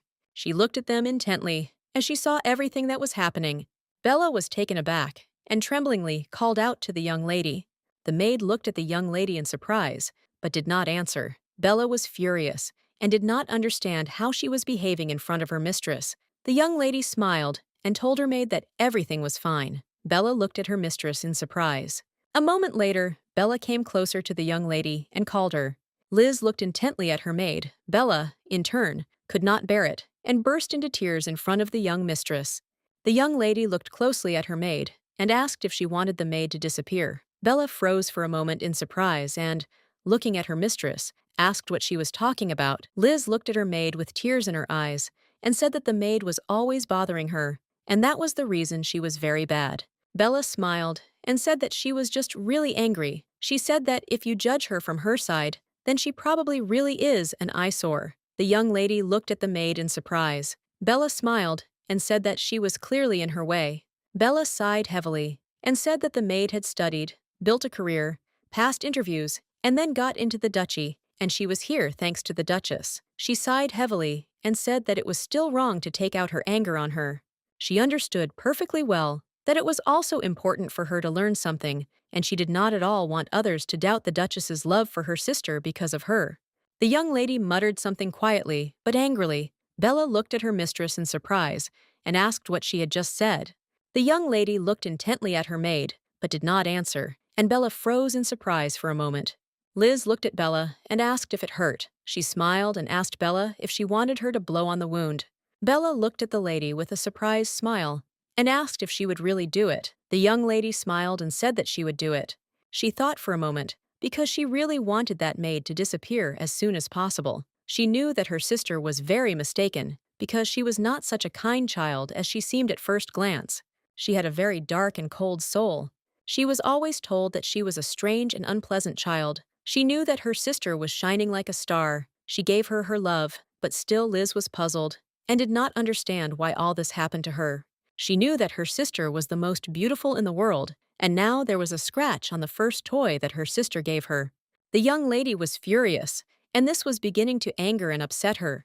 Madame looked happily at the Duchess and thanked her with a smile for coming to her studio. Madame, the Duchess said, thought that she had already forgotten about her studio and had already managed to get upset. Rachel looked at Madame and said with a smile that there was no more talented designer in these parts than her. The Duchess smiled and said that she simply could not forget about it.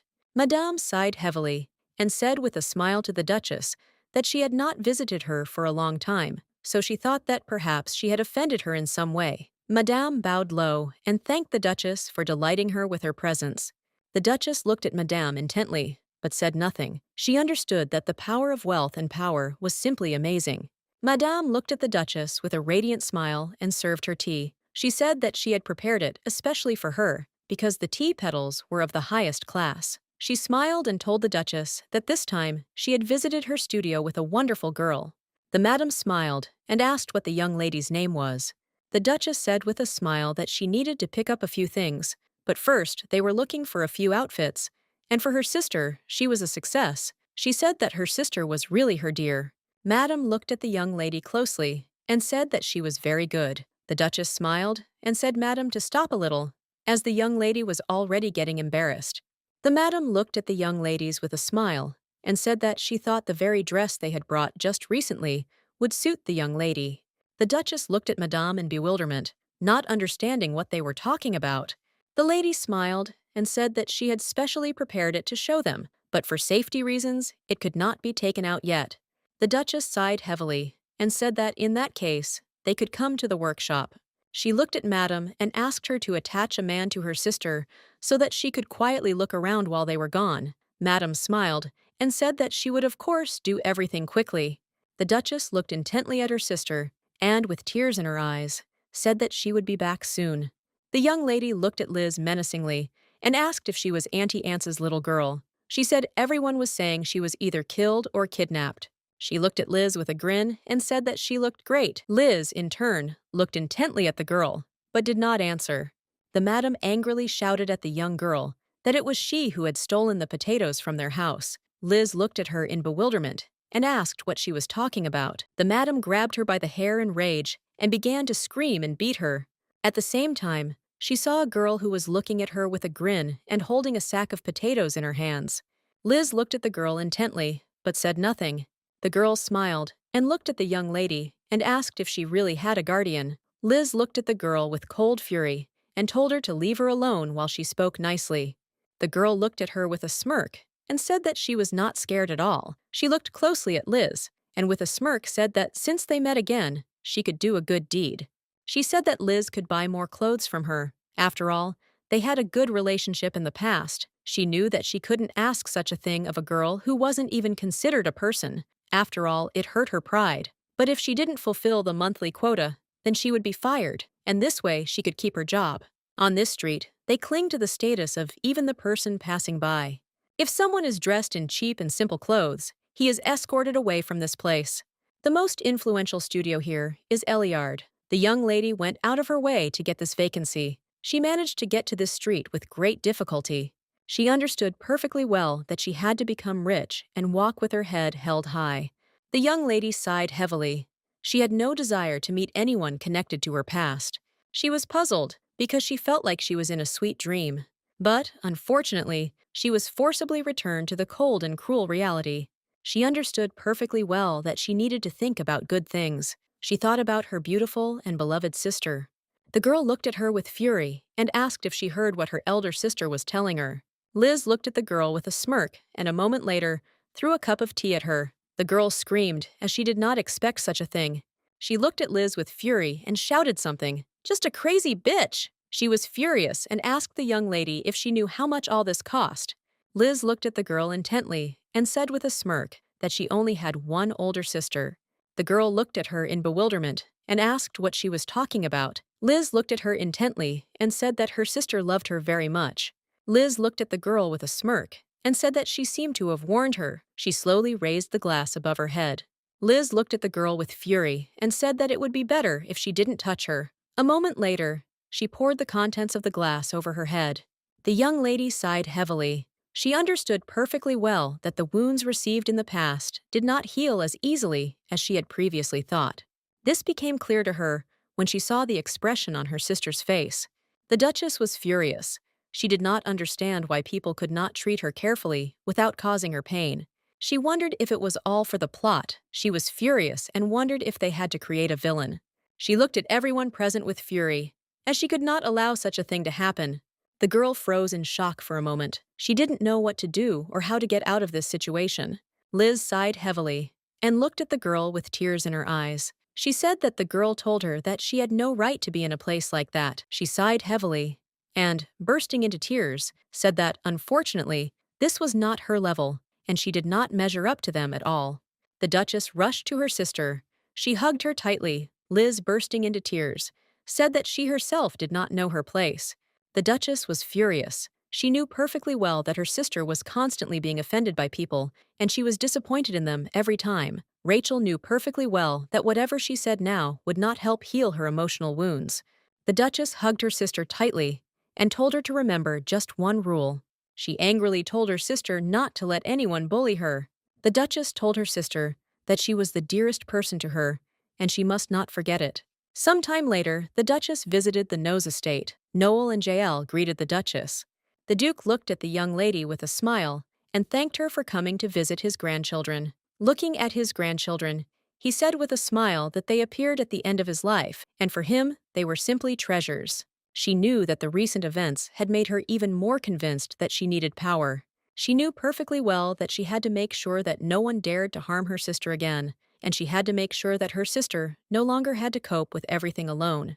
She understood perfectly well that she needed to completely protect her sister from problems. She knew that in any world, power is the most powerful weapon. The Duchess had to make her family stronger than before.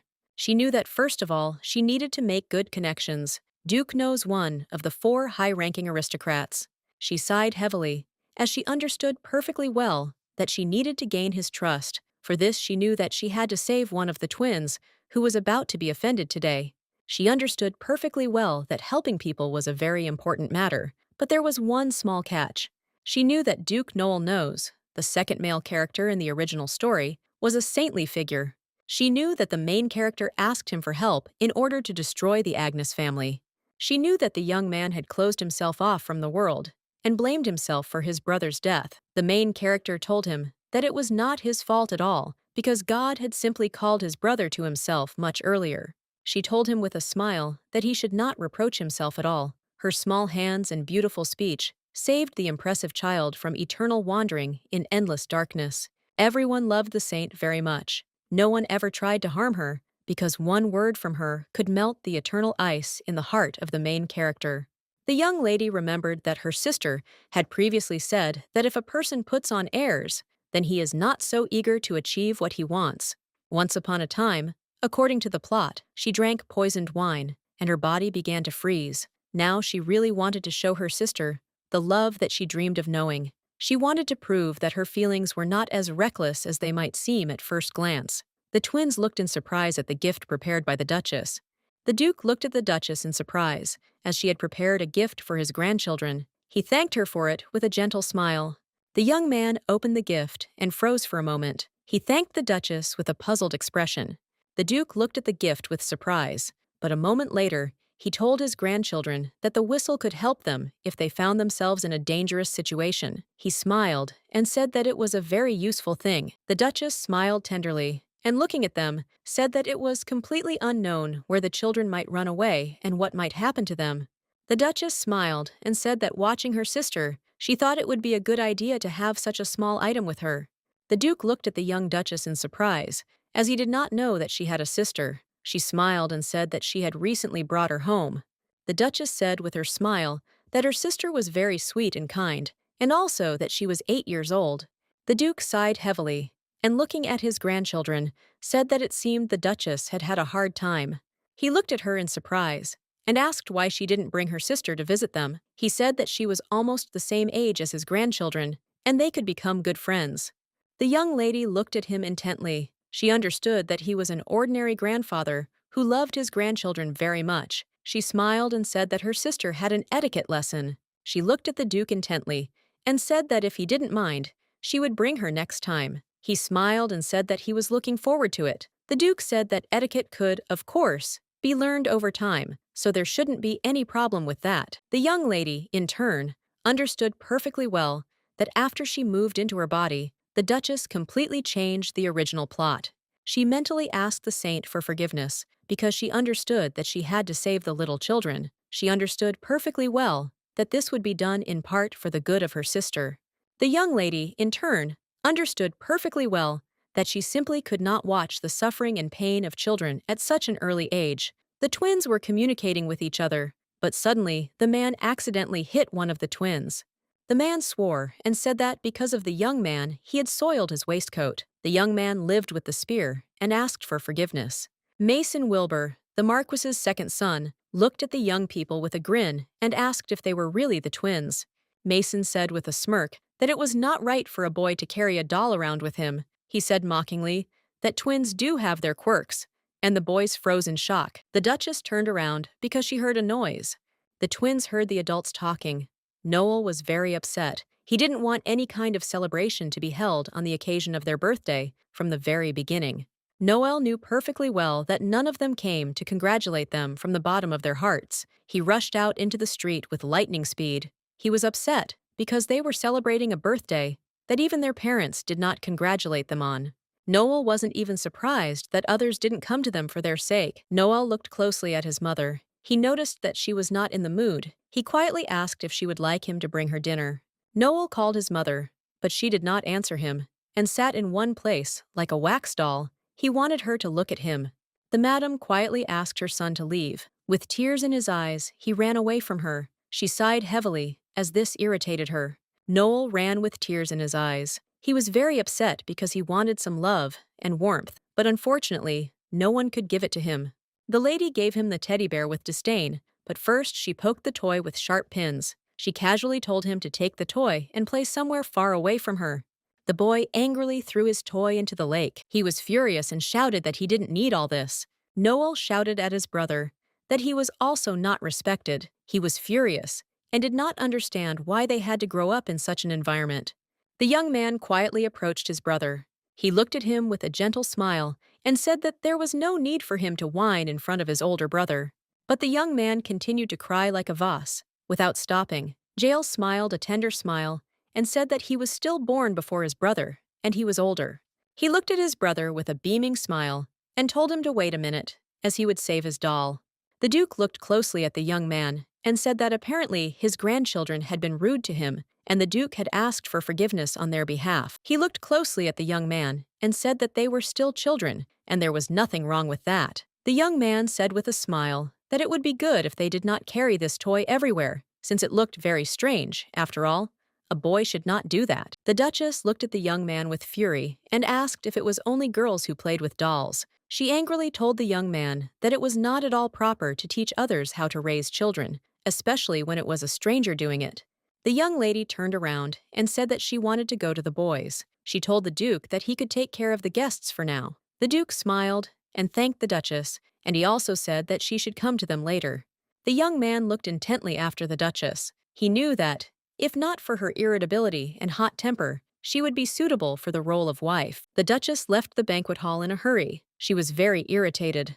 The Duchess walked slowly towards the young men. She remembered that the young man's name was Mason. She was furious because she remembered the disgusting look he had given her. She sighed heavily, because she knew perfectly well that this was not the most important thing right now. She knew perfectly well that she should not have wasted her precious time.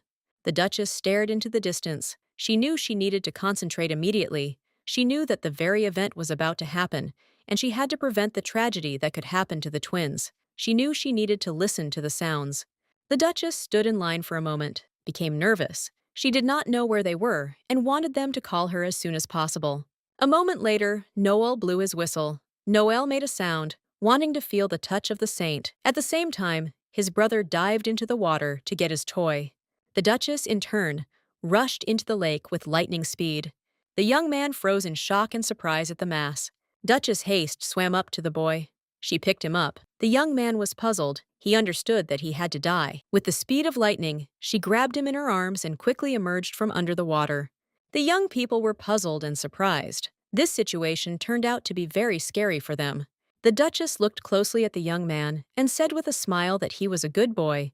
Noel froze for a moment in shock. She looked at him intently and said with a gentle smile that he still had not forgotten about her gift and used it for its intended purpose. She looked at them intently and said with a smile that now everything would be fine. The Duchess, in turn, was very glad that this story ended happily. Although initially she only wanted to gain the trust of the Duke himself, now she was more pleased with the fact that the children remained safe. She looked closely at the twins because she knew that the most important thing was that they were happy. A moment later, she heard some noise in the distance. She wondered if the Duke had already arrived, but a moment later she froze in place with shock and surprise. The Archduke looked at them closely and said that someone had already managed to take a bath. The young lady, in turn, froze in shock. She did not expect to see him. Noel looked at his uncle in surprise and greeted him. The Duchess was shocked as she heard the boy call the Archduke uncle. She froze in surprise and wondered if she was the only one who was embarrassed by this situation. The twins ran up to the Archduke and asked him to hug them.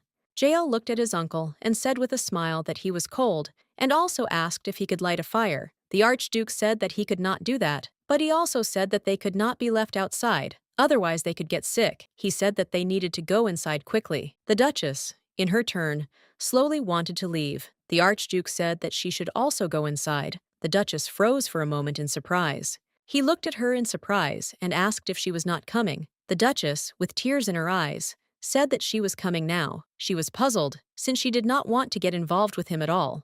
Jael looked at his uncle with tears in his eyes and asked if he really needed to wash himself since he had already bathed in the pond.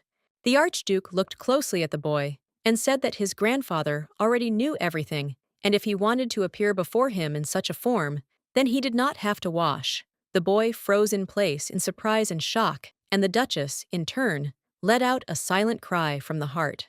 The Archduke froze in surprise. He saw the girl running. He was surprised and did not understand who she was so desperately trying to catch up with. He looked after her in surprise as he saw the silver light, which was dissipating in the night that had swallowed everything around.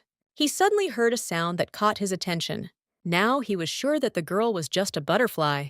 He understood perfectly well that if he took it in his hands, it would break into small pieces. The Duchess, in turn, sat quietly in the room. She was puzzled and wanted to go home as soon as possible. The Archduke, in turn, looked intently at the young Duchess. At the same time, the twins were washing themselves. The young lady wanted them to come back quickly, as she missed them very much. She was puzzled and did not understand why the young man did not take his gaze off her. She looked at him intently and timidly said that she very much hoped that he was not now thinking about burning her, along with the Marquise's hand. The Archduke looked at the young lady in surprise, as he did not understand what she was talking about. She froze for a moment, as she was very scared by his intense gaze. He looked at her closely and said that it seemed like she knew that one of the twins had fallen into the pond. She was taken aback and timidly asked what he was talking about. He looked at her intently and said that if she was uncomfortable answering this question, he did not force her to do so, because that was not what he wanted to know. The Duchess froze in shock. The Archduke stood up and slowly walked closer to her. He looked at her intently and said that she should give him her hand. The young lady froze in surprise. She did not understand what he wanted from her. He looked at her calmly and said that she should offer him her hand. The Duchess was surprised and did not understand why he needed her hand. He looked at the Duchess intently, as he was a little irritated. The Archduke said that she would be, and she herself realized that he was not going to harm her. The young lady looked at him timidly and asked why he was asking her about it then. He sighed heavily and said that he needed to know something. The young lady slowly extended her hand to him, and with tears in her eyes, asked if he would burn it. The Archduke, in turn, was very irritated. He looked at her with cold fury and said that he should have spoken to her differently from the start. He looked at her with cold fury and said that she must give him her hand if she did not want to die. The Duchess was in shock. She understood perfectly well that if he needed her hand, then she had to quickly lend him her hand. She was in shock and did not want to die suddenly from not fulfilling his order. She was shocked because she understood that he was saying very scary things, and he didn't even blink an eye. She sighed heavily because it seemed like the rumors about him were true. She looked at the Archduke in fascination. It seemed to her that cold blood flowed through him, but his hand turned out to be warmer than she expected. She wondered if this was the influence of magic. She sighed heavily, as she knew perfectly well that she needed to think positively, because she rarely had the opportunity to observe such a beautiful man up close. With tears in her eyes, she enjoyed his face. A moment later, the Archduke's expression changed, and with a radiant smile, looking at the Duchess, he said that he had found something. The Duchess, in turn, looked at him in surprise and asked what he was talking about. The young lady was in shock and did not understand what was happening, but a moment later, the Archduke pulled her towards him with lightning speed. She froze in surprise. He looked at her intently and said with a smile that they would see each other again soon. She froze in shock and did not understand what nonsense he was talking about now. She looked at him intently and said that she did not understand at all what he was talking about. A moment later, the Duke burst into the room. He was furious. He shouted and called for his grandchildren. But a moment later, he turned his gaze to the Archduke and Duchess. He froze in shock and looked at them in surprise, asking what was going on. The Duchess, in turn, looked at the Duke in confusion.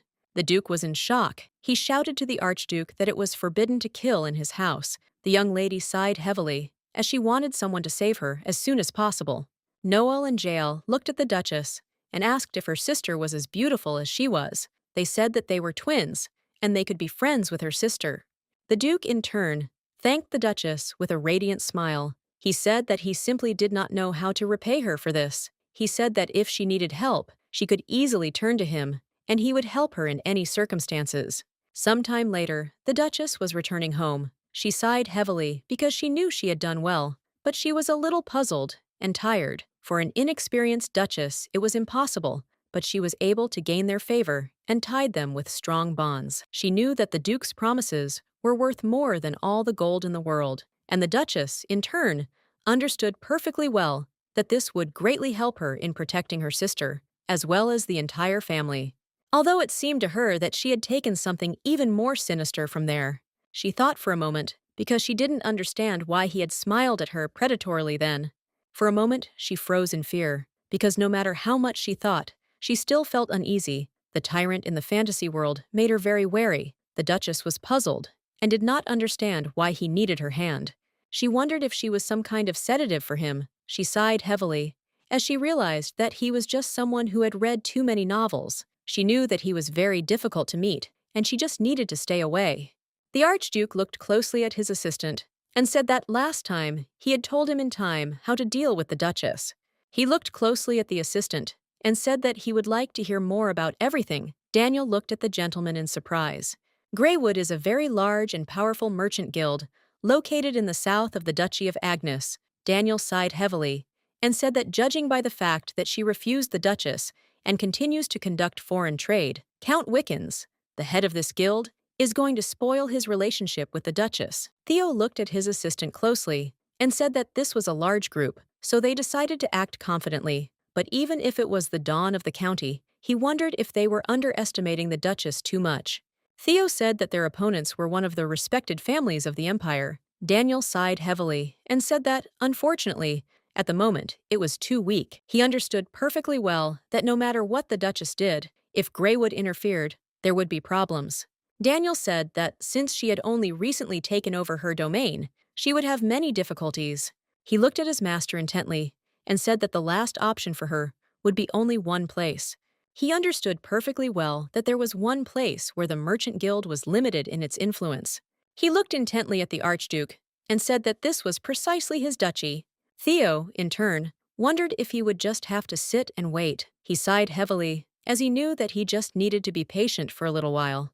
He was very pleased and happy, because he knew that he would simply wait until she came to him herself. The Count was furious. He understood that his son-in-law was left without an arm, and now he was forced to live a miserable life. The young man looked intently at the gentleman and said that everything was going according to his plan. He told the Count that he should not be too angry at all, as it could have a bad effect on his health. The Count was furious, as he knew that the Duchess had raised taxes 6 months ago, after which he had to suffer heavy losses. Now she had made a laughingstock of her daughter's husband. He was furious because he wanted to tear the Duchess to pieces. He wanted her to be incarnate, also for the sins of the Archduke. He was furious because he knew that she had to kneel before him. The Duchess sighed heavily and wondered if anyone remembered her. Marcus looked at her in surprise and asked what she was talking about. She sighed heavily and said that nothing of the sort had happened, and she also asked what he thought about what she had told him. He looked at her closely and asked if she really wanted to issue weapons from the Nose family to knights above the title of centurion. He looked closely at the Duchess and said that the Duke's family gave almost half of their weapons to the imperial family, and the rest they gave to the market. He looked closely at the lady and said that even if the weapons were given only to the centurions, it would cost enormous sums, and the supply of materials would be problematic. The young lady looked closely at her assistant and asked what would happen if they bought weapons at the market. Marcus was taken aback and looked at her in surprise, asking if she really wanted to make a deal directly with the Duke. He was shocked and did not understand how she wanted to do this. The young lady smiled and said that she was sure the Duke would be happy to agree to her proposal, while she slowly fed her sister dessert. The Duchess looked at her assistant with a smile and said that for this reason he did not need to worry about it. She said that he just needed to find out how many weapons they needed. She said that she was just about to visit them again because she wanted her sister to have friends. She knew that in the original story, due to the loss of her brother Japel, Nox becomes her sister's most dangerous enemy. The Duchess, in turn, understood perfectly well that this time they should become her comrades. Liz looked at her sister intently and said with a smile that she was enough for her. The Duchess looked at her sister with a smile and said that as soon as she had friends, she would speak differently. Liz looked at her intently and said that she was speaking seriously now. The Duchess smiled and told her sister that those boys were very nice and handsome and that they would make wonderful companions for her. The young lady, in turn, sighed heavily and agreed with her sister. Rachel understood perfectly well that, most likely, her sister was afraid of new acquaintances. She sighed heavily because she wanted to try her best to dispel her fears, so that she could live wonderfully and so that she would not be afraid of anything. She wanted some beautiful colors to appear in her life. She hoped that her sister would show a little courage and not close herself off from the world. She really wanted her sister to spread her wings and fly. The Duchess looked at her assistant with cold fury and said that now she wanted to hear a report on the trade guild. She understood perfectly well that she had to be her spear and shield until she grew up. Marcus looked closely at the young lady and said that he had been informed that the Merchant Guild controlled every trading point in the duchy. Since the guild was the largest, it had a colossal influence on the others. He said that when some merchants wanted to sell something to the duchy, the union members would persuade them by naming an amount tens of times larger. They really wanted to sow chaos in the duchy. She looked at the assistant in surprise and asked why they were still refusing their offer. Marcus looked timidly at the lady and said that he would like to clarify one point. He asked if she had had a conflict with Count Wickens.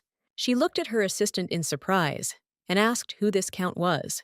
Marcus sighed heavily and said that Agraf had not met her personally, but he was the master of the guild.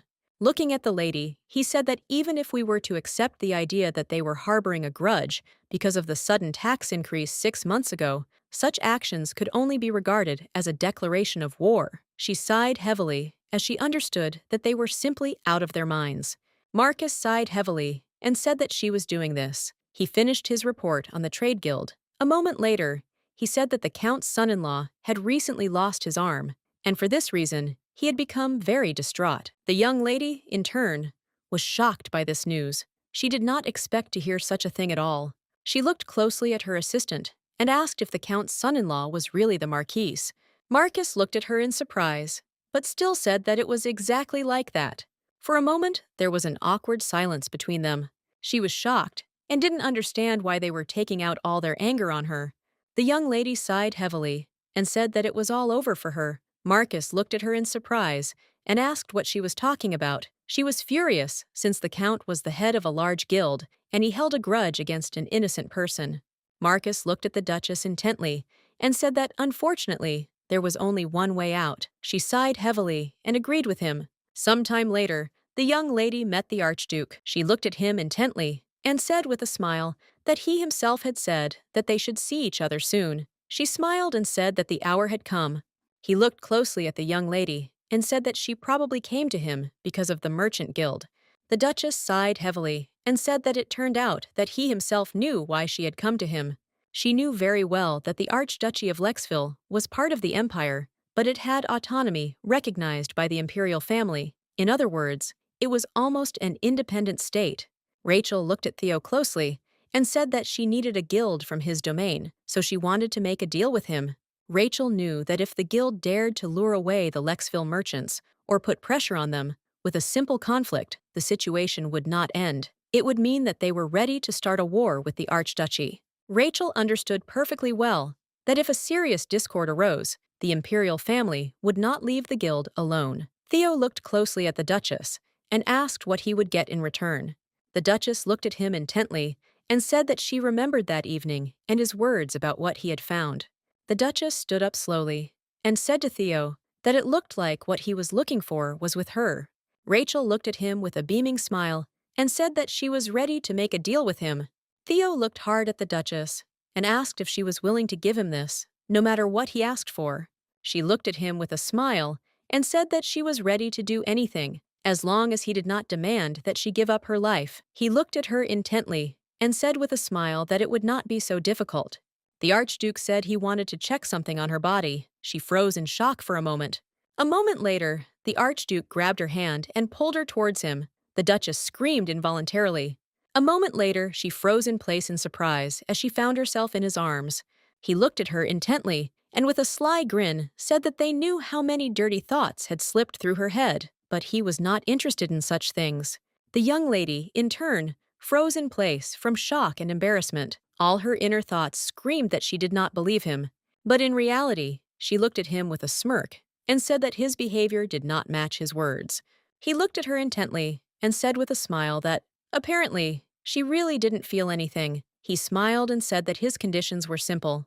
The Archduke said that whenever he wanted, he would hold her hand. She looked at him in surprise, as she did not understand why he intended to do such a thing. He said that there was no reason for this. He said that his help was coming almost for free, considering that she had to save her people, who were in danger of dying from hunger.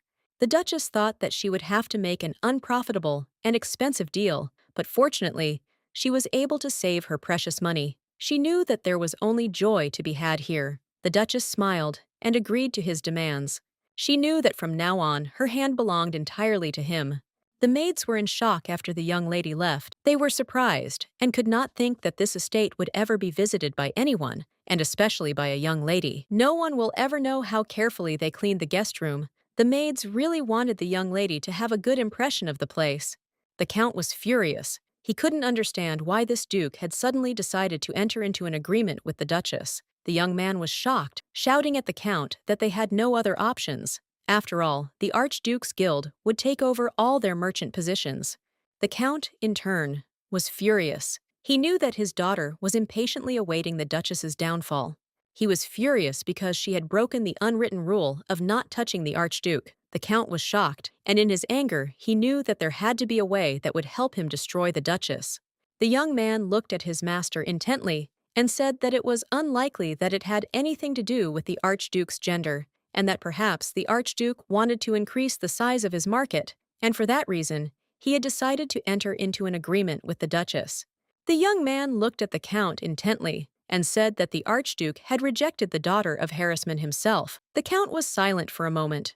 A moment later, he remembered that the young lady herself had said that she was unrequitedly in love with the Archduke. A moment later, the Count burst into hysterical laughter, realizing that he simply had to push the dukes to the brink of tearing each other's throats out. He looked closely at his assistant and said with a satisfied grin that he needed to send a letter to the duke urgently. Some time later, the young lady returned to her estate. Everyone was very happy because they understood that soon their duchy would return to its former glory. They were glad that their mistress had tried. The young lady, in turn, looked closely at everyone present. She was a little excited. She looked at everyone present and asked if it was possible that the Archduke had fallen in love with her, and for a moment everyone froze in shock. Marcus looked at the young lady in surprise and asked what she was talking about. The knight captains, in turn, shouted that they needed to call a doctor immediately. The young man, the son, looked mockingly at the young lady. He said that she was the only heir of the family and also a girl.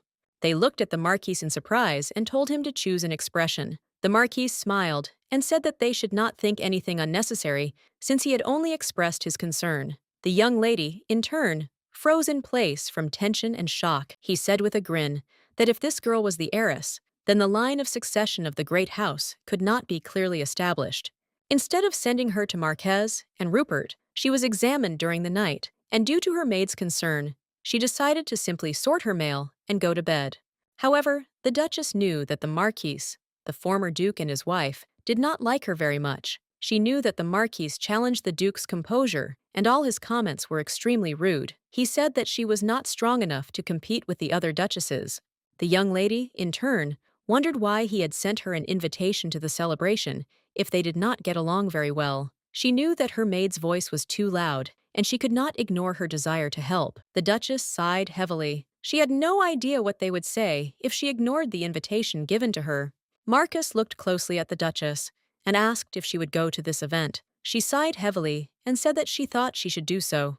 The Duchess wondered how long it had been since her return. She knew that her sister would be very upset.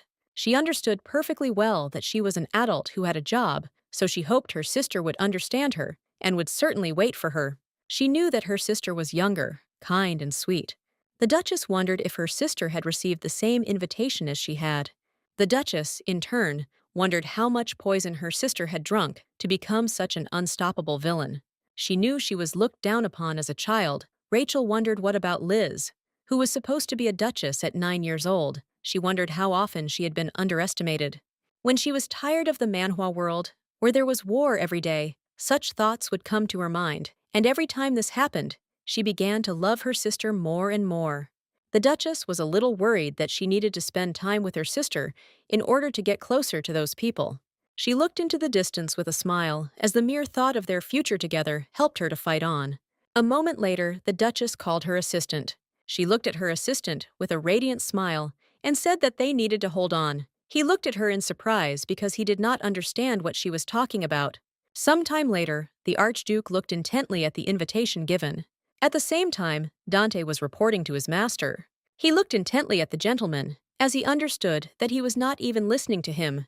Dante sighed heavily, and looking at the Archduke, said that he had much to report to him. He looked intently at the gentleman and said that it was time to leave, but the imperial family was still silent. He was puzzled and did not know what to do now. Theo sighed heavily and said that they could forget about it for a while. The young man was surprised by the Archduke's answer. He began to get indignant. Theo sighed heavily and told his assistant not to worry, as he had a backup plan. He looked at his master intently and with surprise, since he did not understand at all what he had been thinking about lately. He thought that he would wipe the Agnes family off the face of the earth, but this turned out not to be the case. And everything happened just the opposite. He helped the Duchess without taking a penny. Dante sighed heavily, as he knew that the master never behaved in such a way. Dante was surprised, because he understood that his master would gain nothing from these negotiations, and apparently, it seemed to him that the master was extremely interested in the Duchess, but looking at the master, it was now extremely difficult for him to believe it. For the first time in his long service, he could not guess his intentions. He didn't understand what kind of alternative plan his master had. He understood perfectly well that the Archduke's magical powers had to be regularly fed with blood. It had to be not from animals, and a small amount was not enough for him. Dante understood perfectly well that the Archduke's magic required a human sacrifice, and if he did not get what he wanted in time, it would be very bad. When Dante saw young Theo like this as a child, He was shocked and couldn't believe what was happening. The Archduke sighed and said that it would appear that the emperor was brazenly trying to play his own game. Every legitimate emperor knew about the curse of the Archduke's line. Previous dukes, like Theo, regulated their affairs with the emperors, but the current emperor killed the previous one and imprisoned the heir in a forgotten place. It was decided that the secret of the Lexville family would remain a secret. The emperor surely guessed that the Archduke's obsession with war was not just his whim. Dante sighed heavily and said that it seemed that the emperor was choosing a very foolish path. He asked the Archduke if he wanted to get rid of the emperor. He sighed heavily and said that he would not do it now because it was still too early in the imperial palace. He sighed heavily and said that there was something he wanted to know right now. He understood perfectly well that sooner or later, the thirst for blood would get the better of him again. He understood perfectly well that it could be risky, but he still knew that the game was worth the candle. He remembered the lips of the young lady who wanted to tell him everything, but she was shaking with fear and therefore remained silent with a smile. He, in turn, wondered if she would run away from him this time. He said with a smile that he was very interested in what would come of it. Liz looked at her sister closely and asked with a smile if it was okay that she was so strange. She asked her sister if she would always be on her side. The Duchess looked closely at her sister and said that she would, of course, always be with her and on her side. The Duchess knew perfectly well that her sister knew nothing, but she knew a lot about her. The Duchess wondered if her sister would look like her when she grew up. She thought that most likely the eyes would be a little different. She, in turn, really hoped that her sister would be able to take care of herself when she grew up, because her love for her was the most sincere and real. The Marquis looked closely at the Duchess, with a grin on his face. The Marquis said with a grin that they hadn't seen each other for a long time. The Duchess was shocked as he spoke to her informally.